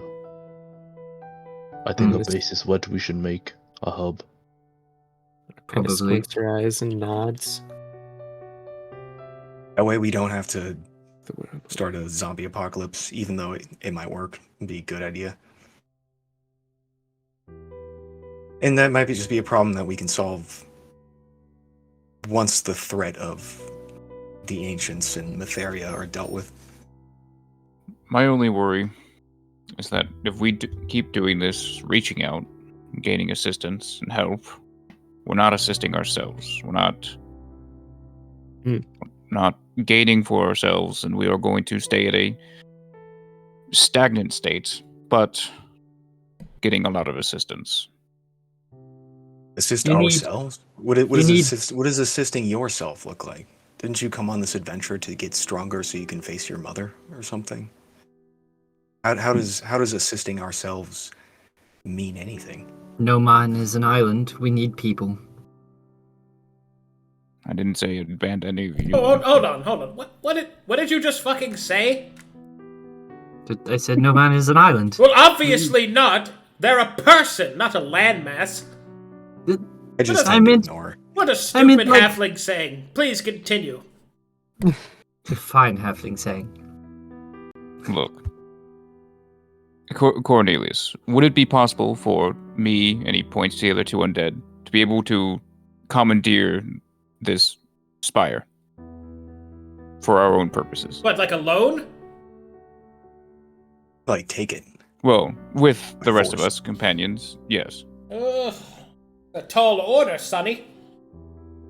You'd have to put on your big boy britches in order to do something like that.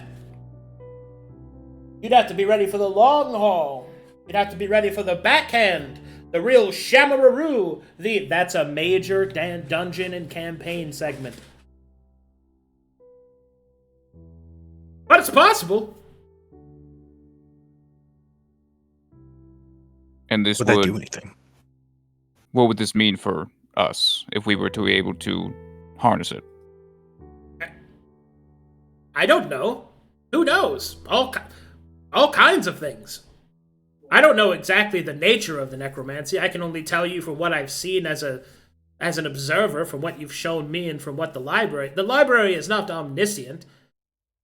I can tell you that if Taladonic magic is involved, there is no telling what potencies you would find in there at your command. At the same time, there is no telling what dangers you will face. And let me tell you this, if the being that is behind this wayward tower is a Taladonic mage, then you are about to fight some of the finest caster that has ever been produced in our creation of the knowable realities we exist in. They will not go down easy. And if they're a necromancer with the level of prestige that I have seen so far, you can very well bet that they will have powerful minions that may give you a run for your money, so to speak.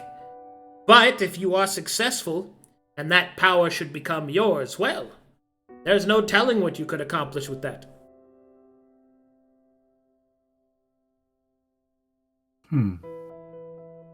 What if we build a base in the Twisting Pines? Connect all of the wayward traveler souls, adventurers. We delegate the knowledge we have. And then when that's out of our hands, we march on the tower. If it still seems like the sensible option. It's one of the 100 problems that needs dealing with anyways. Agreed. That Yeah, and we'll probably be level 8 by then. So What? What? Did you just say that in mechanical values? He just power numbered at us. Wow. 8? I believe we should create a connection point. Then after that, we gather our strength and to face whatever ahead. So I'll that is gather the what one. strength I can from this library, and I'm gonna be ready for the Stillborn Grove. Well, That's my plan. it's a will direct go line there. west. Twisting Pines, Tower, Grove. We knock that out. Or if we find someone with the twisting pines that can handle the tower, then great. Maybe someone else is more suited. Looks around at the various undead, but probably not. From what he was saying, the Twisting Pines was within an ancient abandoned dwarven city. But what does that exactly mean by abandoned? Is it truly empty? Let me take a look. Maybe forgotten?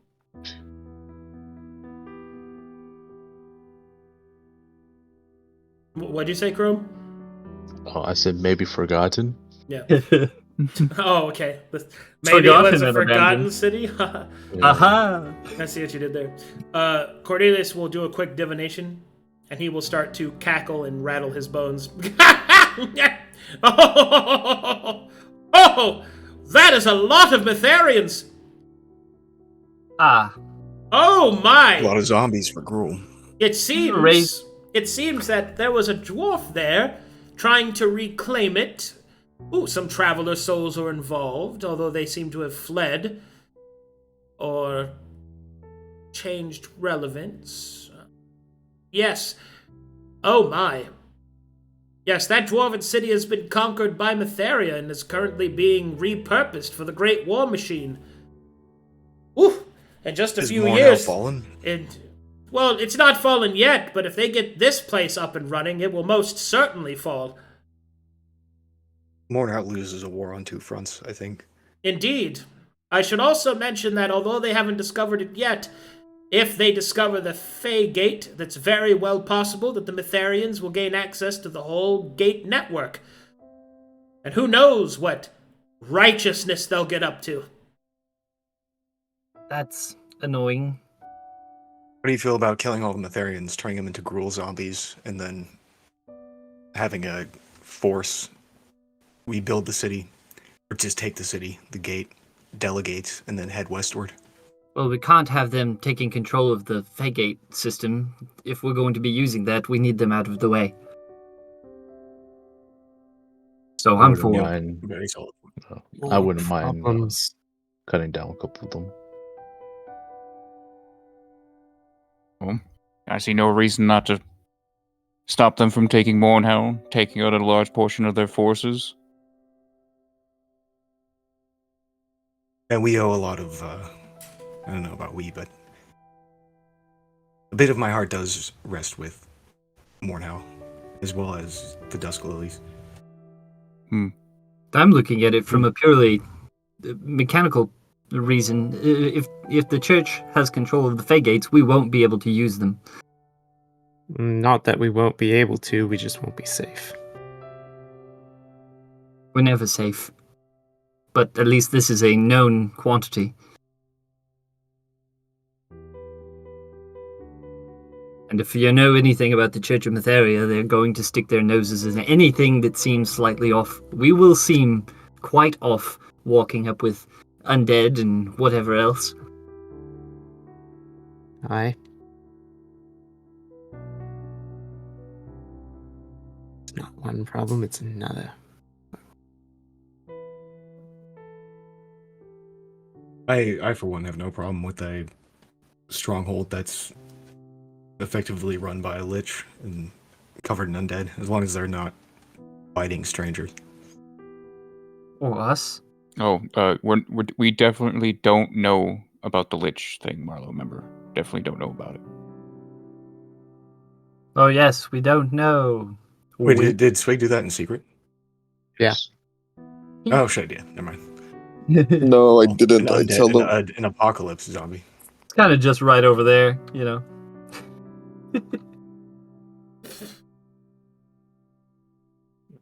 We all agree. Yeah, I was watching the whole time. Is there any assenting of voices to assaulting the Metharians in the Pines?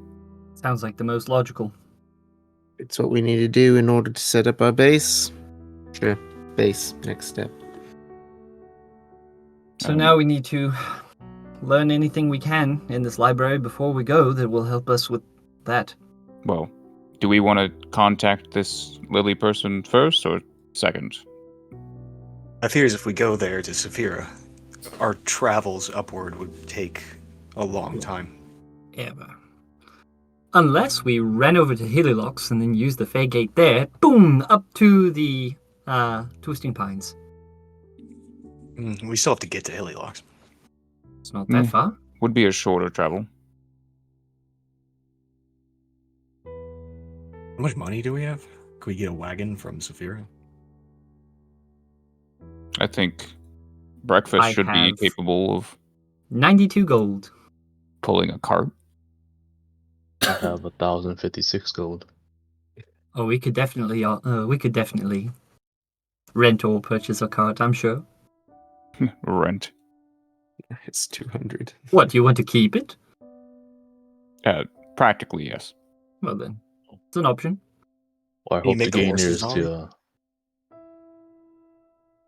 In any case, getting in touch with Lord Everfrost, and then moving over to Helilox, and then up to the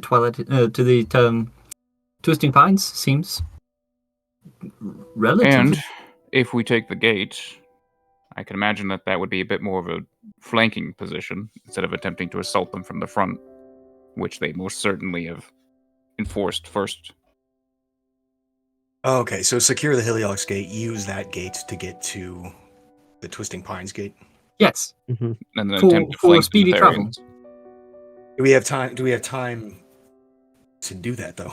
With the Metharians in the Twisting Pines? You said there's a few years, right? Before their forces finish their productions?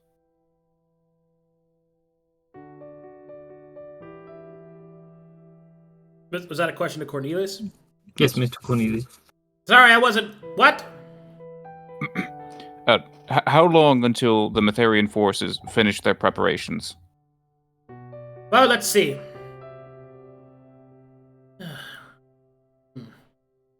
They've had it for a couple of months.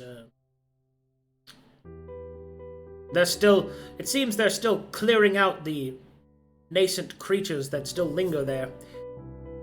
They haven't yet found the Fae Gate. They elected to start with the Noble District and the Forge District. The problem is that they've already conquered the Forge District and has already started using its quite impressive array of specialized forges to create even more advanced equipment. I'd say with this in mind, in about 6 months they should be fully mobilized and ready to attack Mornhowl from its flank. We can't take on an army. No, we can't. We can take on some blacksmiths and maybe a Metharian captain, but if they're fully mobilized, we can't handle it. Well, they're still quite spread out. They haven't fully conquered the Noble District yet. They're still lost in this forest district here. Perhaps if you were careful, you might be able to find your way through it. It is a massive city, after all. We walk through the Fae Gate now. We get the drop on them. We can take the city while they're distracted by the monsters. There's... Then we can send someone through that Fae Gate over to... The Helilox one, and then over to Saphira. Maybe, Yeah. yes. I suppose. Do we know anyone in Saphira? I don't know anyone there. Never been south. I've been everywhere at this point. Never been south. Mr. Laza came directly to the eastern shore, so he probably hasn't been through Saphira. Unfortunately, no, I haven't. Well, then we know no one. Twilight, you're good with, I don't know, socially intermingling. I guess when we get there, you could attempt to... Really? Well, I'm sorry. I have menace, if that's what you mean. That yes. got me so good. It's like, really? well, I mean, she was able to disguise herself, at least as many people. I'm going under my desk, guys. Feeling a little nauseous. That was so funny, though. Alright. I have my ways. Perhaps Female we wiles and all that. Yeah, perhaps we get there quickly, start moving, have her get as much information as we can, and then find some way of getting him out of jail. Escalating if we need to. I don't like the way you imply escalating. Well, we haven't died yet, and we have escalated a few times now. All right. Just ask Chrome. You fed a guy to a vampire. I've heard the story. Yeah. Hmm. It worked out fine for us.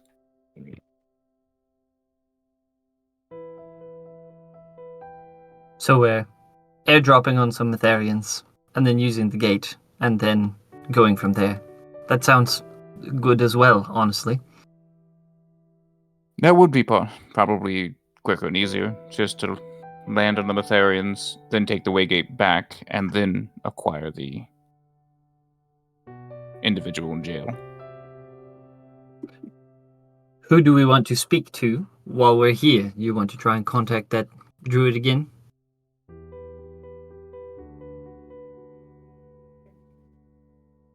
Can you guys I think hear we me? know. Yeah, a little. Right. Yeah. Yeah, so Cornelius will finish his divinations and then he'll say, you know, I think you could do this if you were careful. Seems these Mytharians are spread pretty thin. If you could kill their captain and his lieutenants, they'd lose their command structure and they might just lose against the monsters inside. Or something like that. You'd have to take out, definitely though, you'd have to take out this Captain Carter, or whatever his name is. Carter. We know that name, don't we? I believe we do. He was that guy we met back in Edgington. Hold on, let me make sure that's the right name. Captain Carter's the guy we met at Edgington that was a sword. Yeah. Let me make sure this is the right. Yeah, he gave Telry some training. He made sure that Telry and Knarh weren't immediately executed. Put a note Right. in game chat on the call note window thing, whatever the fuck. Or Vote 1, 2, now. 1, 2. Vote now. What? It's in the VC chat, side chat.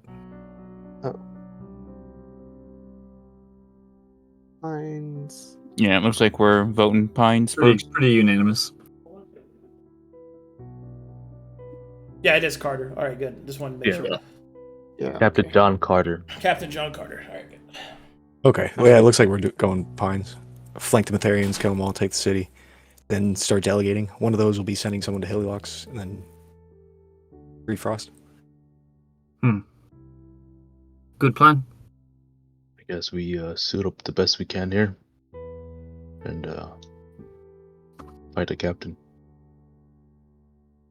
Whew. Tactical. Surgical. I like it. Mm-hmm. All right. So since we're voting on this, out of character, let me explain. In order for you to successfully take the Forgotten City and to claim the Fey Gate, you're going to have to kill, at the very least, Captain John Carter and his 4 lieutenants. It would be even better if you wiped out as many of the Mytharians as possible. But the absolute minimum requirement for you to succeed is to kill Captain John Carter and his 4 lieutenants, as they represent the command structure. Nice. So that's essentially 5 boss encounters that you'd have to pass. I think we can do it. Yeah. Yeah, we have faith. Sounds like a goal. To back? Put your faith in the light.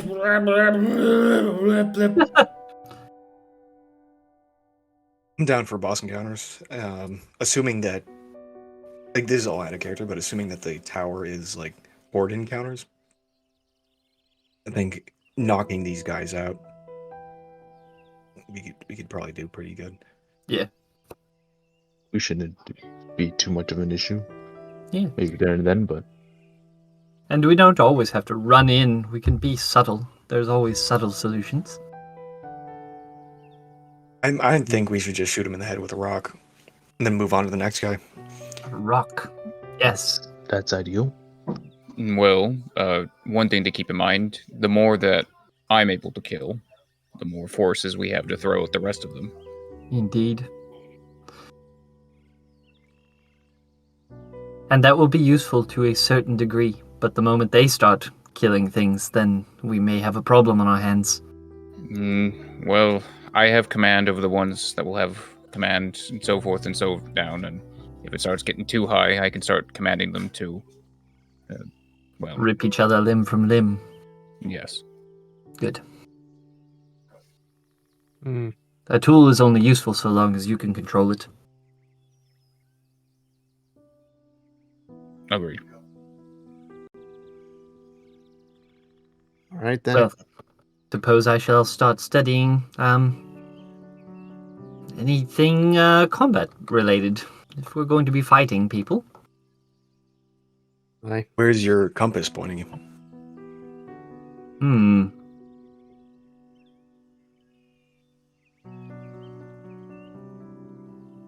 I look at the compass. I think at this point we kind of get the idea with it. Your compass is pointing at Cornelius.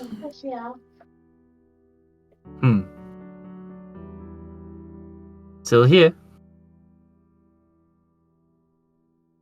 What if we leave and it still points at Cornelius? Well, it would be unfortunate. Stop looking at my bones! Well, at least we know we could always find the library then. That's a good point. That would be very handy, actually, knowing exactly where it is all the time. I don't think I'll ever be done with this place.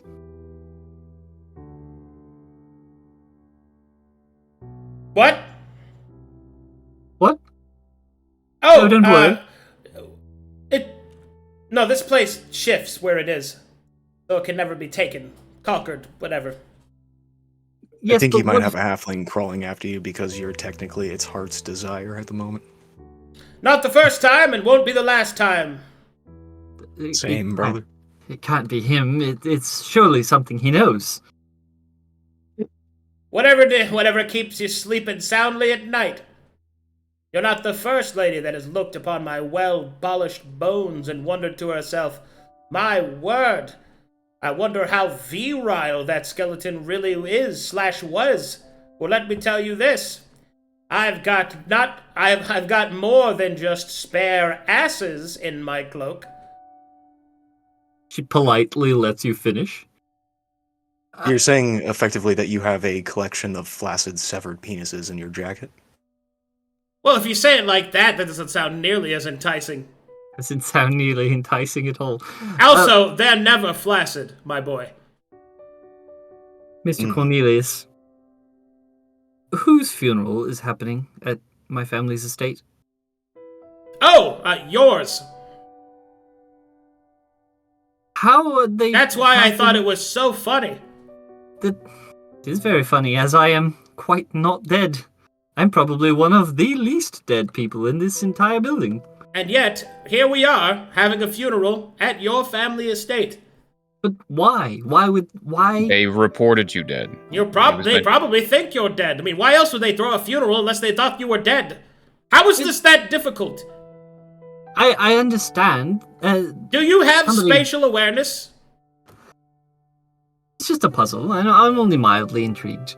But is it a puzzle, or is it pretty unclear? I mean, you were mentioning yourself, and we read the note saying that this is a political play on their part. And I guess even whether you're dead or not, you're not there to say you're not dead. So they're perhaps just going to say I should have paid a little more attention to the politics. I have no idea. Yeah, maybe you should have. Perhaps. Could I possibly have an inkling of what it was? Do I make this is like a history check or something? You may make a persuasion check.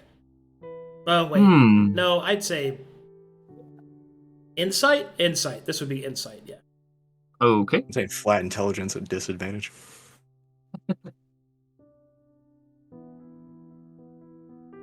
Oh, can I use my birthday 20 on this, actually? If you want, buddy. I shall. I might as well. Happy birthday, Waymaker, the best artist boy that ever did art. Aw, thanks. You're welcome. Also, they actually think you're dead.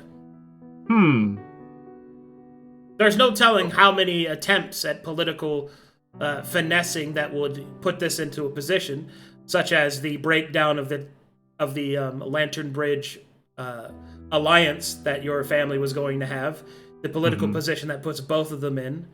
The fact of probably nobody knows how you died, so there's the rumors that are going to wildly circulate around that. That and the fact Telry is also missing means that there's even some that believe the two of you have eloped, which brings great shame on both families, which means that they would lose even more standing in the Pale City, which could lead to, it could lead to denouncement, it could lead to the Proctor Lanternbridge losing his job out of embarrassment of the church. It could lead to them losing their homes if they are deemed no longer worthy to live within the noble district. Yikes. Yeah, there's a lot that could happen. Happy birthday, me.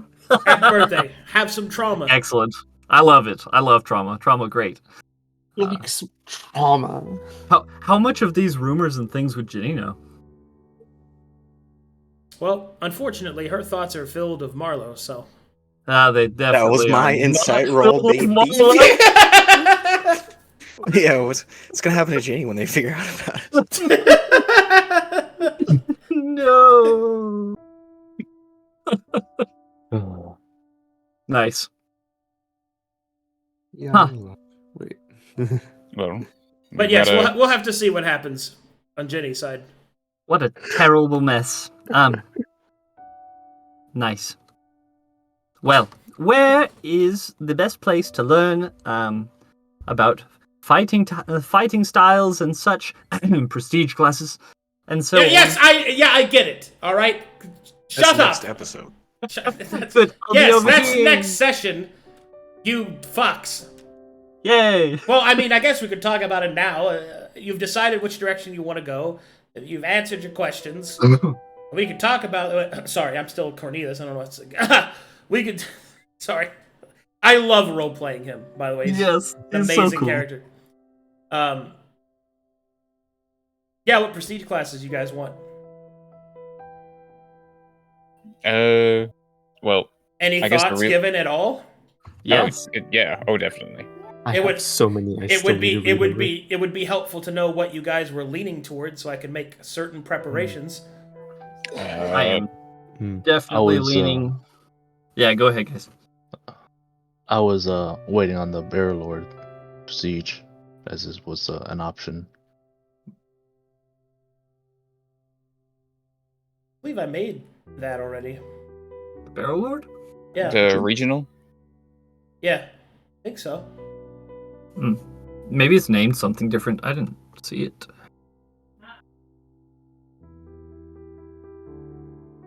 I don't see it. I think I saw you working on it on stream, but I don't see it in the list of prestige classes. Oh, I might have moved it to the factional ones. That's right. Ooh. Yeah, I moved it because it's a factional one. Okay. All right. Those are next up to be done after the feats. Cool. Okay. Well, you don't have to be that one. I know. I just want to see the option. Yeah. Well, other than that, have you seen any that you're thinking about? Maybe. Yeah, I have. I've seen some of them. I gotta look through it a little bit more and. Okay. I'll know. There's a lot of new ones. Does anybody have a leaning they'd like to tell me about? Yes, I'm definitely in between either Mad Hatter or Slayer. Mad Hatter or Slayer. The two halfling ones. Halfling. Really? None of the other ones caught your eye? I mean, some of them did, but for Twilight Mouse, especially Slayer, I guess, really kind of fit. I like the mobility of it for some of those things. Also, I'm usually going to be fighting something bigger than me, which is cool. I like that dynamic. Oh, Slayer's good. Slayer's that good shit. I immediately... Mad Hatter is kind of crazy. Mad Hatter is... It's pretty wild. Mad Hatter is a very wild class. I've already got the whole True Luck thing going on feat-wise, so it kind of works. If I end up going just deeper into Ranger, definitely Navigator. I don't think there's any any other option with that one. I think Navigator just fits me too perfectly. Or if I end up deciding to lead a bit more undead, I was thinking of going Gravelord. Really embrace it all. Take over the tower. Haha. So you're thinking Navigator or Gravelord? Yep. Okay. Both solid options. I'm looking at Chosen. If the ones that are open to us is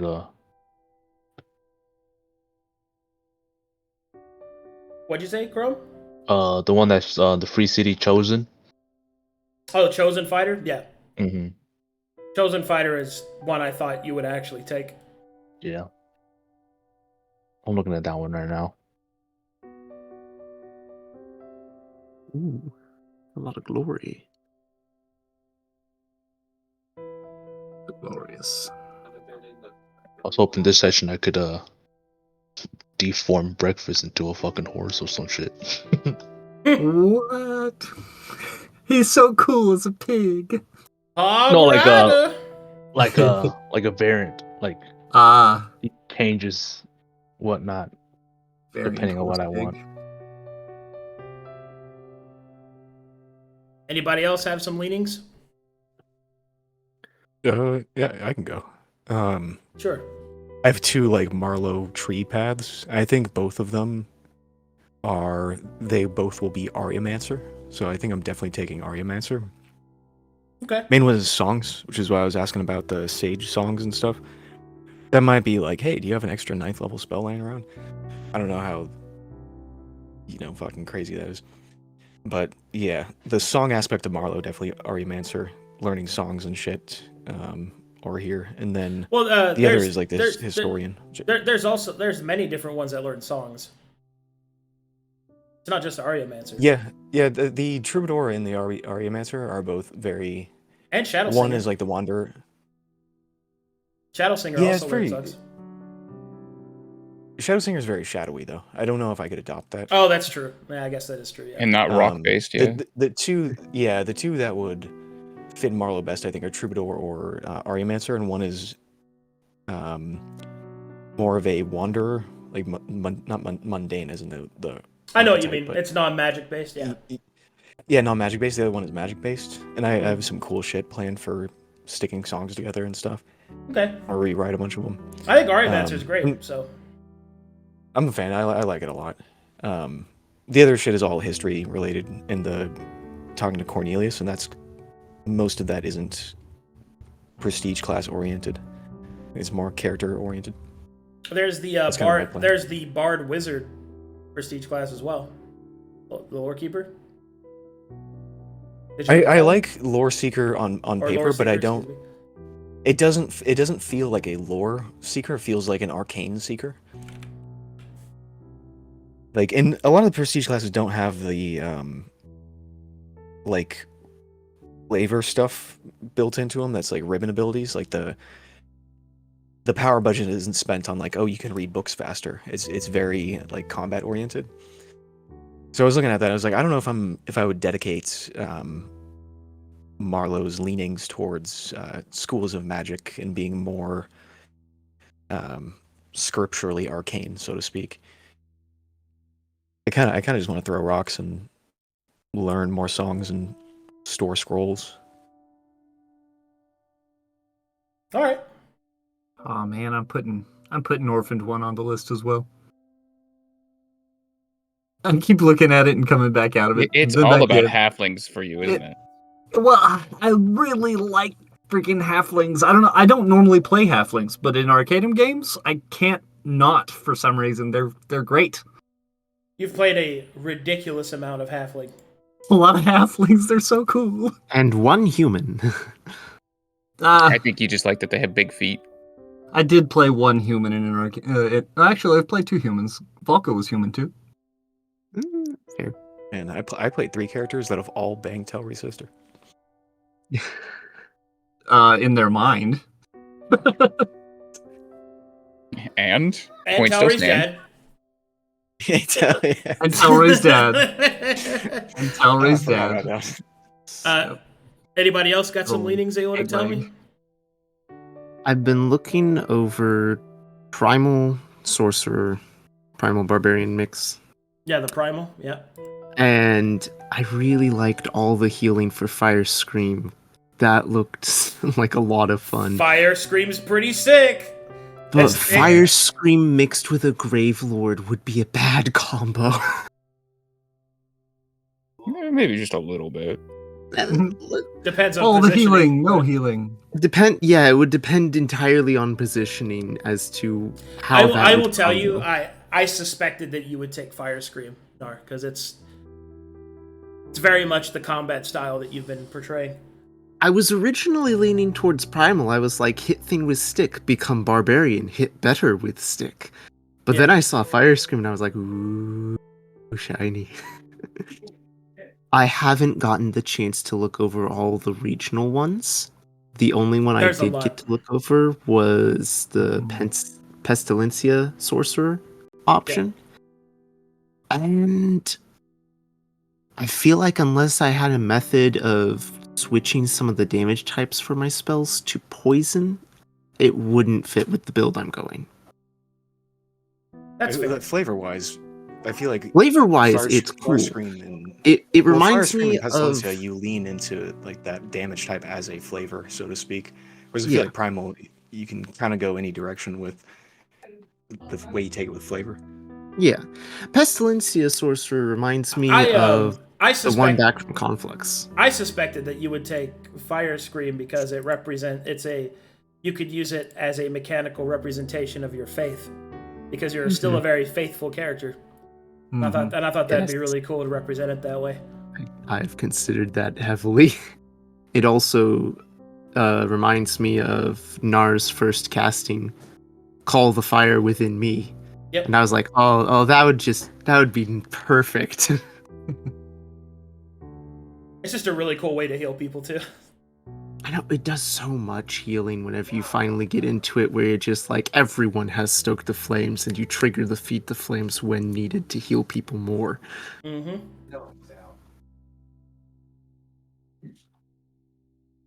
Also, if Marlowe goes Area Mancer, he's also going to have a heal increase as well, which is really nice.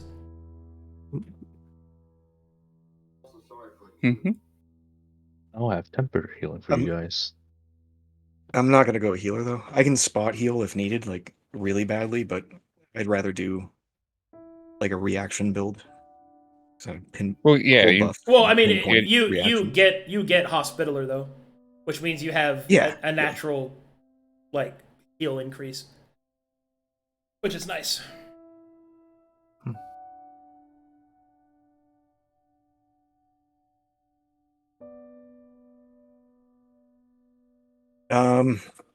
Well, we still have some shit. If Swig's gonna keep the Lichdom stuff a secret from us, do you want to do that in private next episode when we're all off in different wings and stuff? You're muted, Lurker. Mr. Lurker? Uh-oh. Oh, There he's he here. is. Alright, hello? Oh, Yeah, fuck. yeah, we can hear you now. Yeah. No, I wouldn't keep it a secret. I guess I'd keep Okay. the phylactery thing a secret, not the turning into a lich. Gotcha. He wants to be like me when he grows up. Yeah, I don't want to be cringe. I don't want to have that cringe face. Yes, be based like me. Become a beautiful undead like me. Is there a prestige class you're leaning into? I mean, when I built the character, I was going for Shadowthorn. I haven't looked over the regionals, so I don't really know. Shadowthorn's great. Yeah, just put that one on the list, Shadowthorn, you know? If I change my mind, I'll Shadowthorn. hit you up about it. Yeah, we can take some time, go over them at some point if you want. Yeah. Shadowthorn's gonna be sick. You ask about burial rites, Gruul? Is that grabbing a burrito? I'd rather go over primeval awareness, ranger sense, as they say. Okay. Oh yeah, I didn't actually answer your question. I just roasted you that you would ask it that way. Okay. What is your question about that specifically? What exactly is it, and can it be improved further?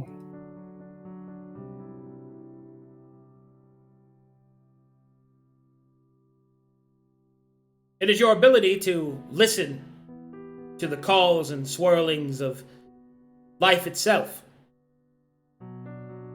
The power of the ley lines is life energy. Being able to allow yourself to, I suppose, trance into it is something that some people that have the stillness of mind required to do so. Most commonly found in those that would refer to themselves as rangers. As to how to improve it, I don't know. Meditate?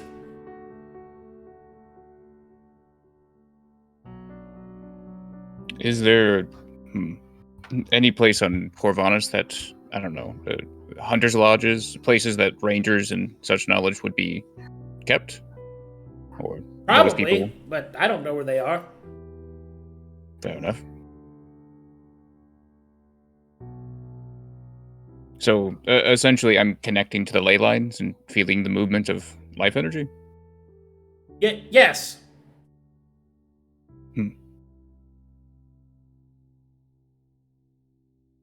Definitely seems like that could be dangerous, but one thing I've noticed, it seems that some people know when I do this. How exactly can one know when they're being watched as such? When you confer your consciousness to the life stream, you enter it with your consciousness. Many creatures are not going to notice that. They won't even be aware that their life energy exists in this manner. But some can, and some will see you, and they'll take offense to you wandering around looking at them, possibly while they're shitting. You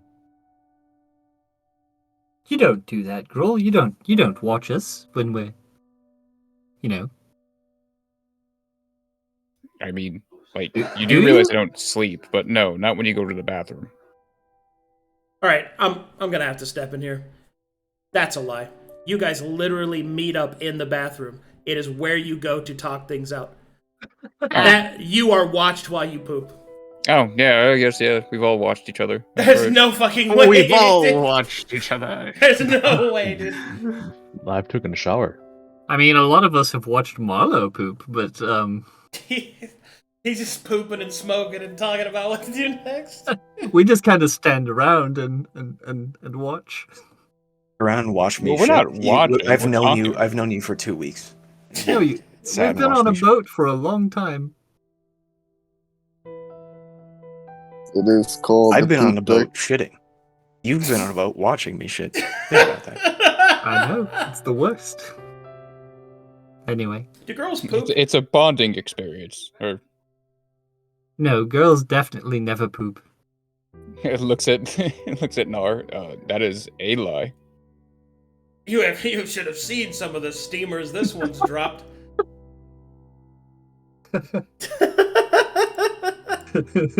Ah, yes, good. Well, I'm having so much fun. while I greatly enjoy you talking about the defecation needs of your flesh bag meat bodies, is there anything else that you need? Was there a way to not completely change, but breakfast here into a different style of mounts that I will need? Oh, I could fleshcraft him if you'd like. Oink. Yeah. Apparently he doesn't like that, though. Oink.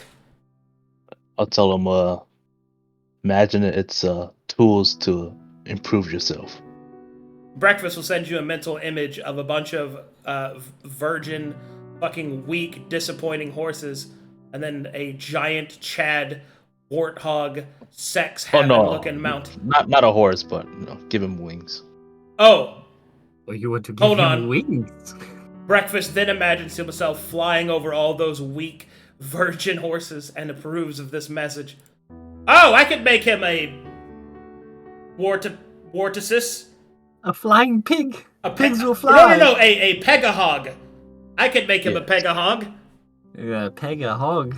Peg my hog. Oh, no. Oh no! What have you done? Make him peg my hog. He's gonna peg his hog!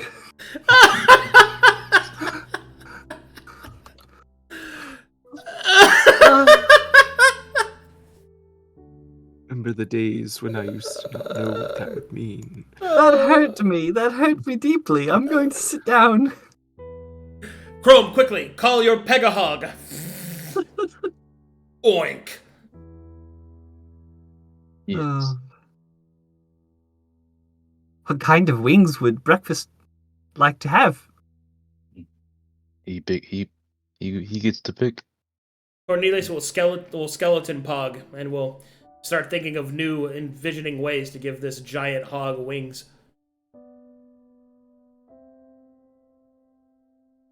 It's just bigger arms.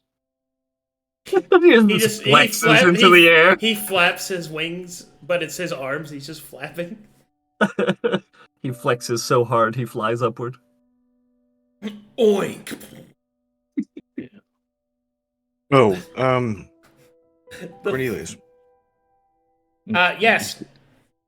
What are I know you but what are the exact rules of summoning a demon companion to peruse the library? Well, I mean, you can summon a demon if you want. Just clean up after it. All right. I'm not doing that again. Where I clean up the blood and viscera and common sweat. I'm not doing that again. All right. Do you know of a dragon named Rasputus? Hold on. Let me check my draconic index. Yes, one of the 3 dragons on Corvanus. 3? What are the other 2, if you don't mind me asking? There's Rasputus. Let's see what else there is.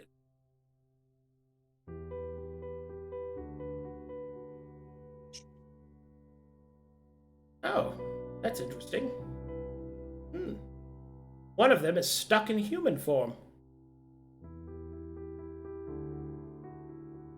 That kind of lean forward. It can happen, yes. And Rasputus was complaining about the lack of magic interfering with him. Perhaps the same thing for them. Let's see, there's Rasputus. There's the one stuck in human form.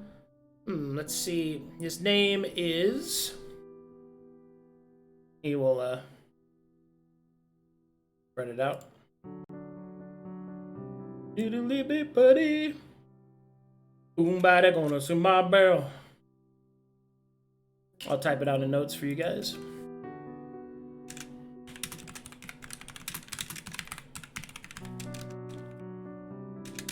We'll put my... Are you a fucking dragon?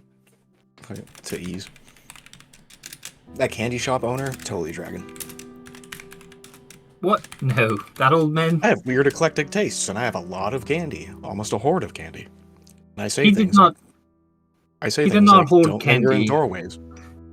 He hoarded. He was dropping some lines where I'm like, yeah, awful dragon to eat random candy. That guy's definitely a dragon.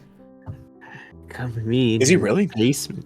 What? No. I was Oh. like, the guy's got. He's an old pervert. Literally, That's what my he is. cork board is over. I have won the cork board if that guy's a dragon. Flip the whole thing.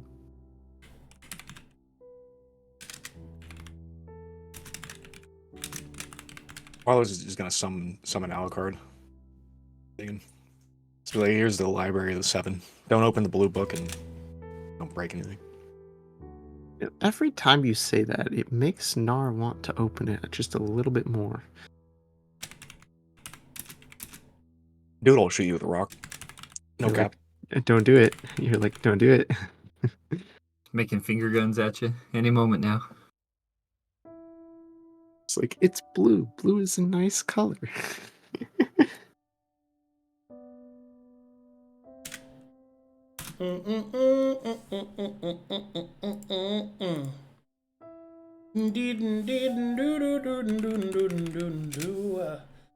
Hold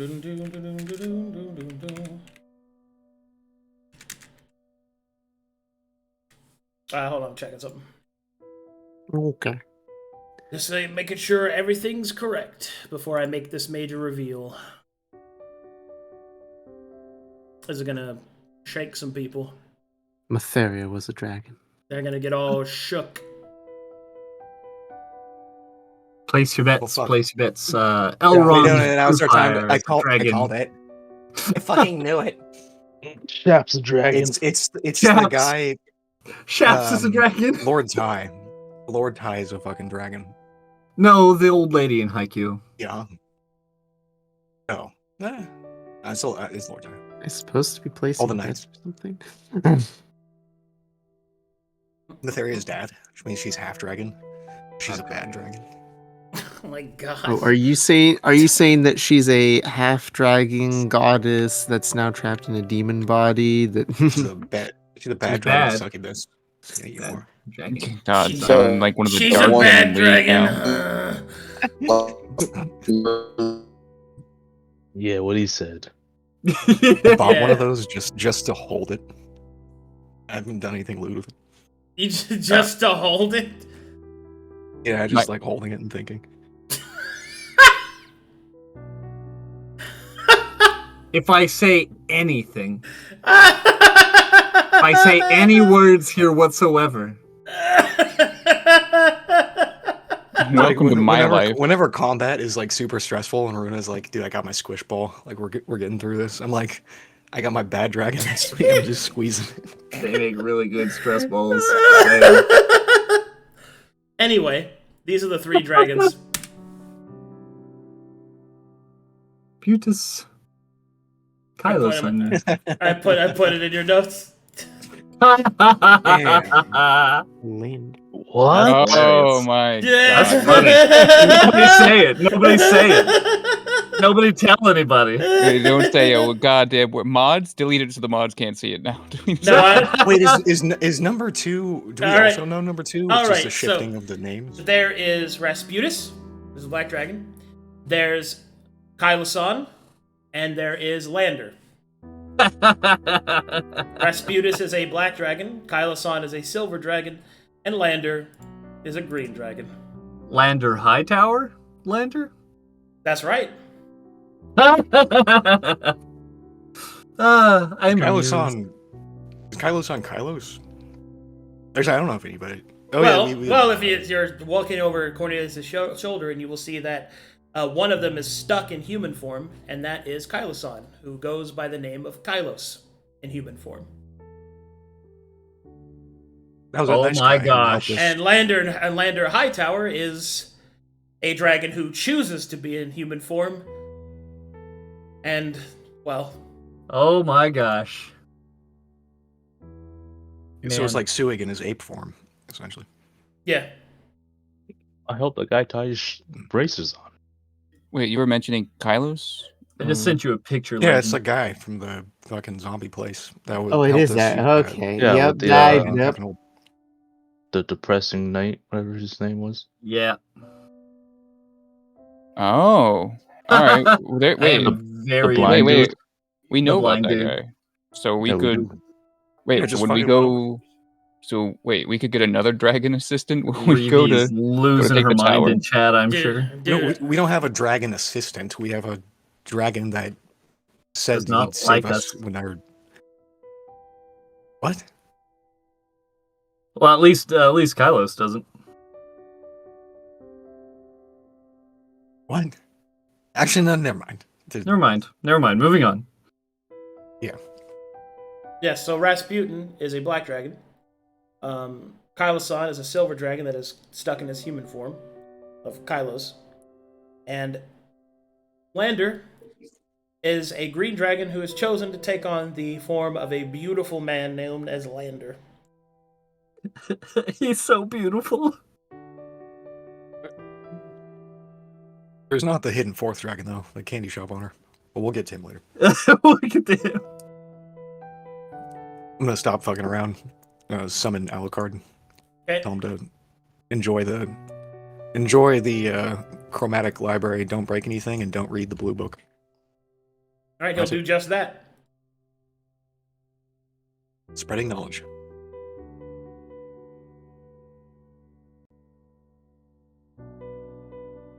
Great. You, Demon Prince Alucard, can change the world the way you see fit. If we're All right. doing our Europe's and everything. All right. Oh, right. Ezekiel loves you. Don't forget that. Ezekiel loves you. You mentioned being able to summon me a undead animal companion. Yeah, I can do that. Would that be possible right now? I think you should wait before you do that. Maybe after you've gotten some training. Because it would increase the number of chances that you would have to get something good. I think he's just telling you to pick your prestige class. Be fucking level 6! All right, I got understood. Never mind. I was like, oh, there's 17 undead again, and step back. I start flying the distance. Okay. So you guys got through all your questions. You guys are... So just to be clear, so we can go over a little bit. You guys are planning to try and retake the Forgotten City. From the Metharian Knights, or excuse me, from the Metharian forces there, in an attempt to turn that into a marshalling point for the other Traveler Souls on Corvinus. Indeed. Yes. Yeah. Yes. No. Right. Right. Then I have a lot to prepare over the break. Woohoo. Holy shit. It's already got a map though, so that's good. That's true. So I won't have to... But man, there's going to be an unreasonable amount of art I'm going to need from you. Oh my gosh. Okay. Cool. Hey, I'm down for it. I like doing art. You've got to you got to draw basically everything I'm going to throw at you guys. Oh my gosh. Hey, thanks for making that for me. Now kill it. Now kill it. Hey, I'm so glad the Crown Thieves got away. Were they fucking awesome, dude? They're pretty cool. I like your art, Waymaker. Especially the one you did of Jenny. Oh my god. I personally adore your other characters, Taki. Marlowe, the fucking... Oh yeah, dude, yeah. no, that was awesome. And then I was looking at the episode later, and I was like, "Wait, I got a talkie?" And I was like, "Holy shit!" Yeah, he didn't know he got a 10 Taki. minutes in the episode, he's just Yeah. ready to go. Doesn't you open guys his is- eyes. I'm like, "Fuck yes!" You guys' session had started, and then it occurred to me that I had seen you drop a token in you guys' art channel, and I'm like, "Oh crap! He doesn't have yet needs it." And so I was rushing, and about halfway through session, you had one. My gosh, That was awesome. Very good. Not as good as Jenny's face, but still, Oh well, you know. My own characters get a certain. Not as good as Jimmy's face. Dude, the look in her eye, man. Her slightly too far apart eyes. Yes. Oh, Very I don't even trustworthy. get started. It's very good. He does not open his eyes, and then when he does is when something serious goes down. And he is basically the main character's dad from Cloudy with a Chance of Meatballs, dude. Like, it's so funny to me when I think about That it. man. Yeah, That man is hot. He slowly lifts his fucking eyebrows. Look me in the eye. Tell me the truth. It's a good dad. My gosh. Alrighty. Well, in that case, looks like we've got your guys' next leg of the journey decided. You guys have your questions answered. I'm going to make a mount for Gruul. I'm going to make a mount addition for breakfast. I also attempt to learn how to officially ride a mount. Yeah, that'll be available in feats. So that's what I'm going to be working on over the week is feats, and I'll try to get those factional prestige classes done as well. You'll have all the options when the break starts, and you'll have until you guys play for the first time after the break in order to lock in your character, so it shouldn't be a problem. But all right, looks like we got everything done that we needed to get done today. So next week is we're going to be doing a lot of role playing, getting everything ready for the launch of your new campaign. So, I have a quick thing to ask. So,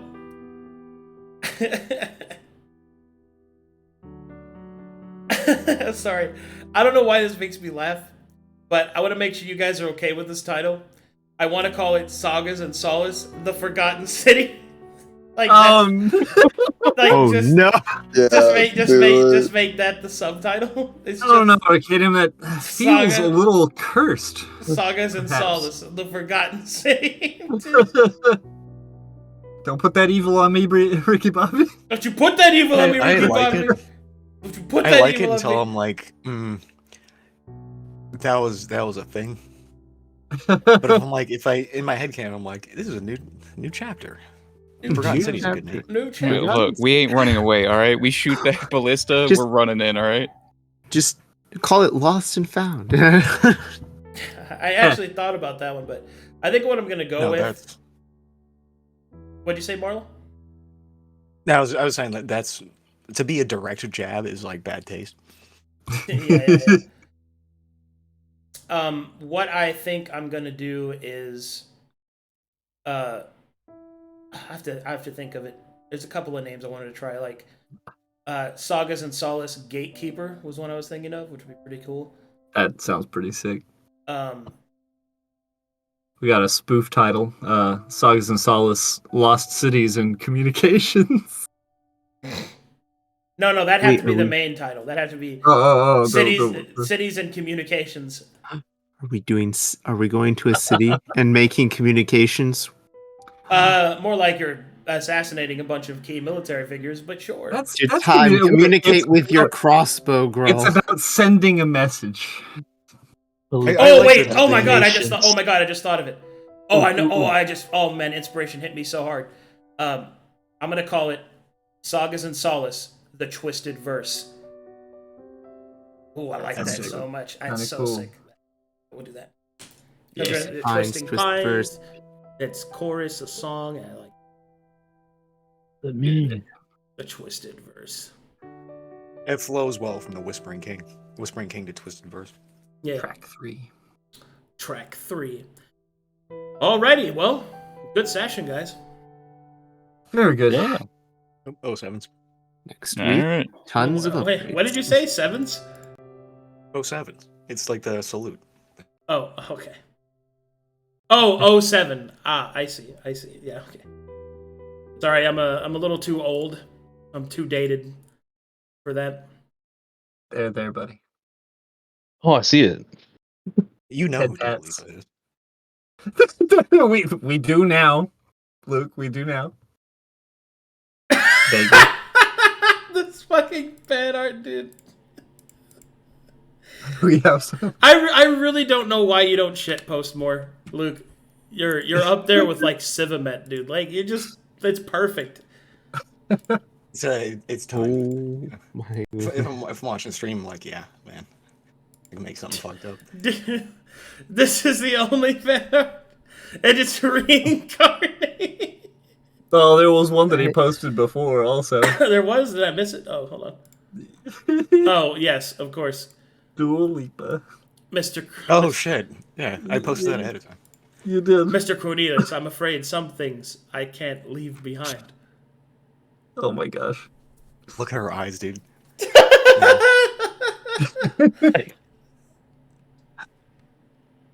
She's got those bedroom eyes, don't she? What do you do with that? I know what I do. Oh my god. All right, thank you guys for watching. Thanks for supporting. Thanks for all that good stuff, guys. I will see you guys next time. Bye-bye, everybody. Later, chat. Bye. Oh, one more thing. Later. If Photoshop is sunset behind the locket. Community night will be tomorrow after the games. Just so everybody's aware. Community night tomorrow after the games. We're going to go over all the prestige classes and all the questions people have. Bye-bye.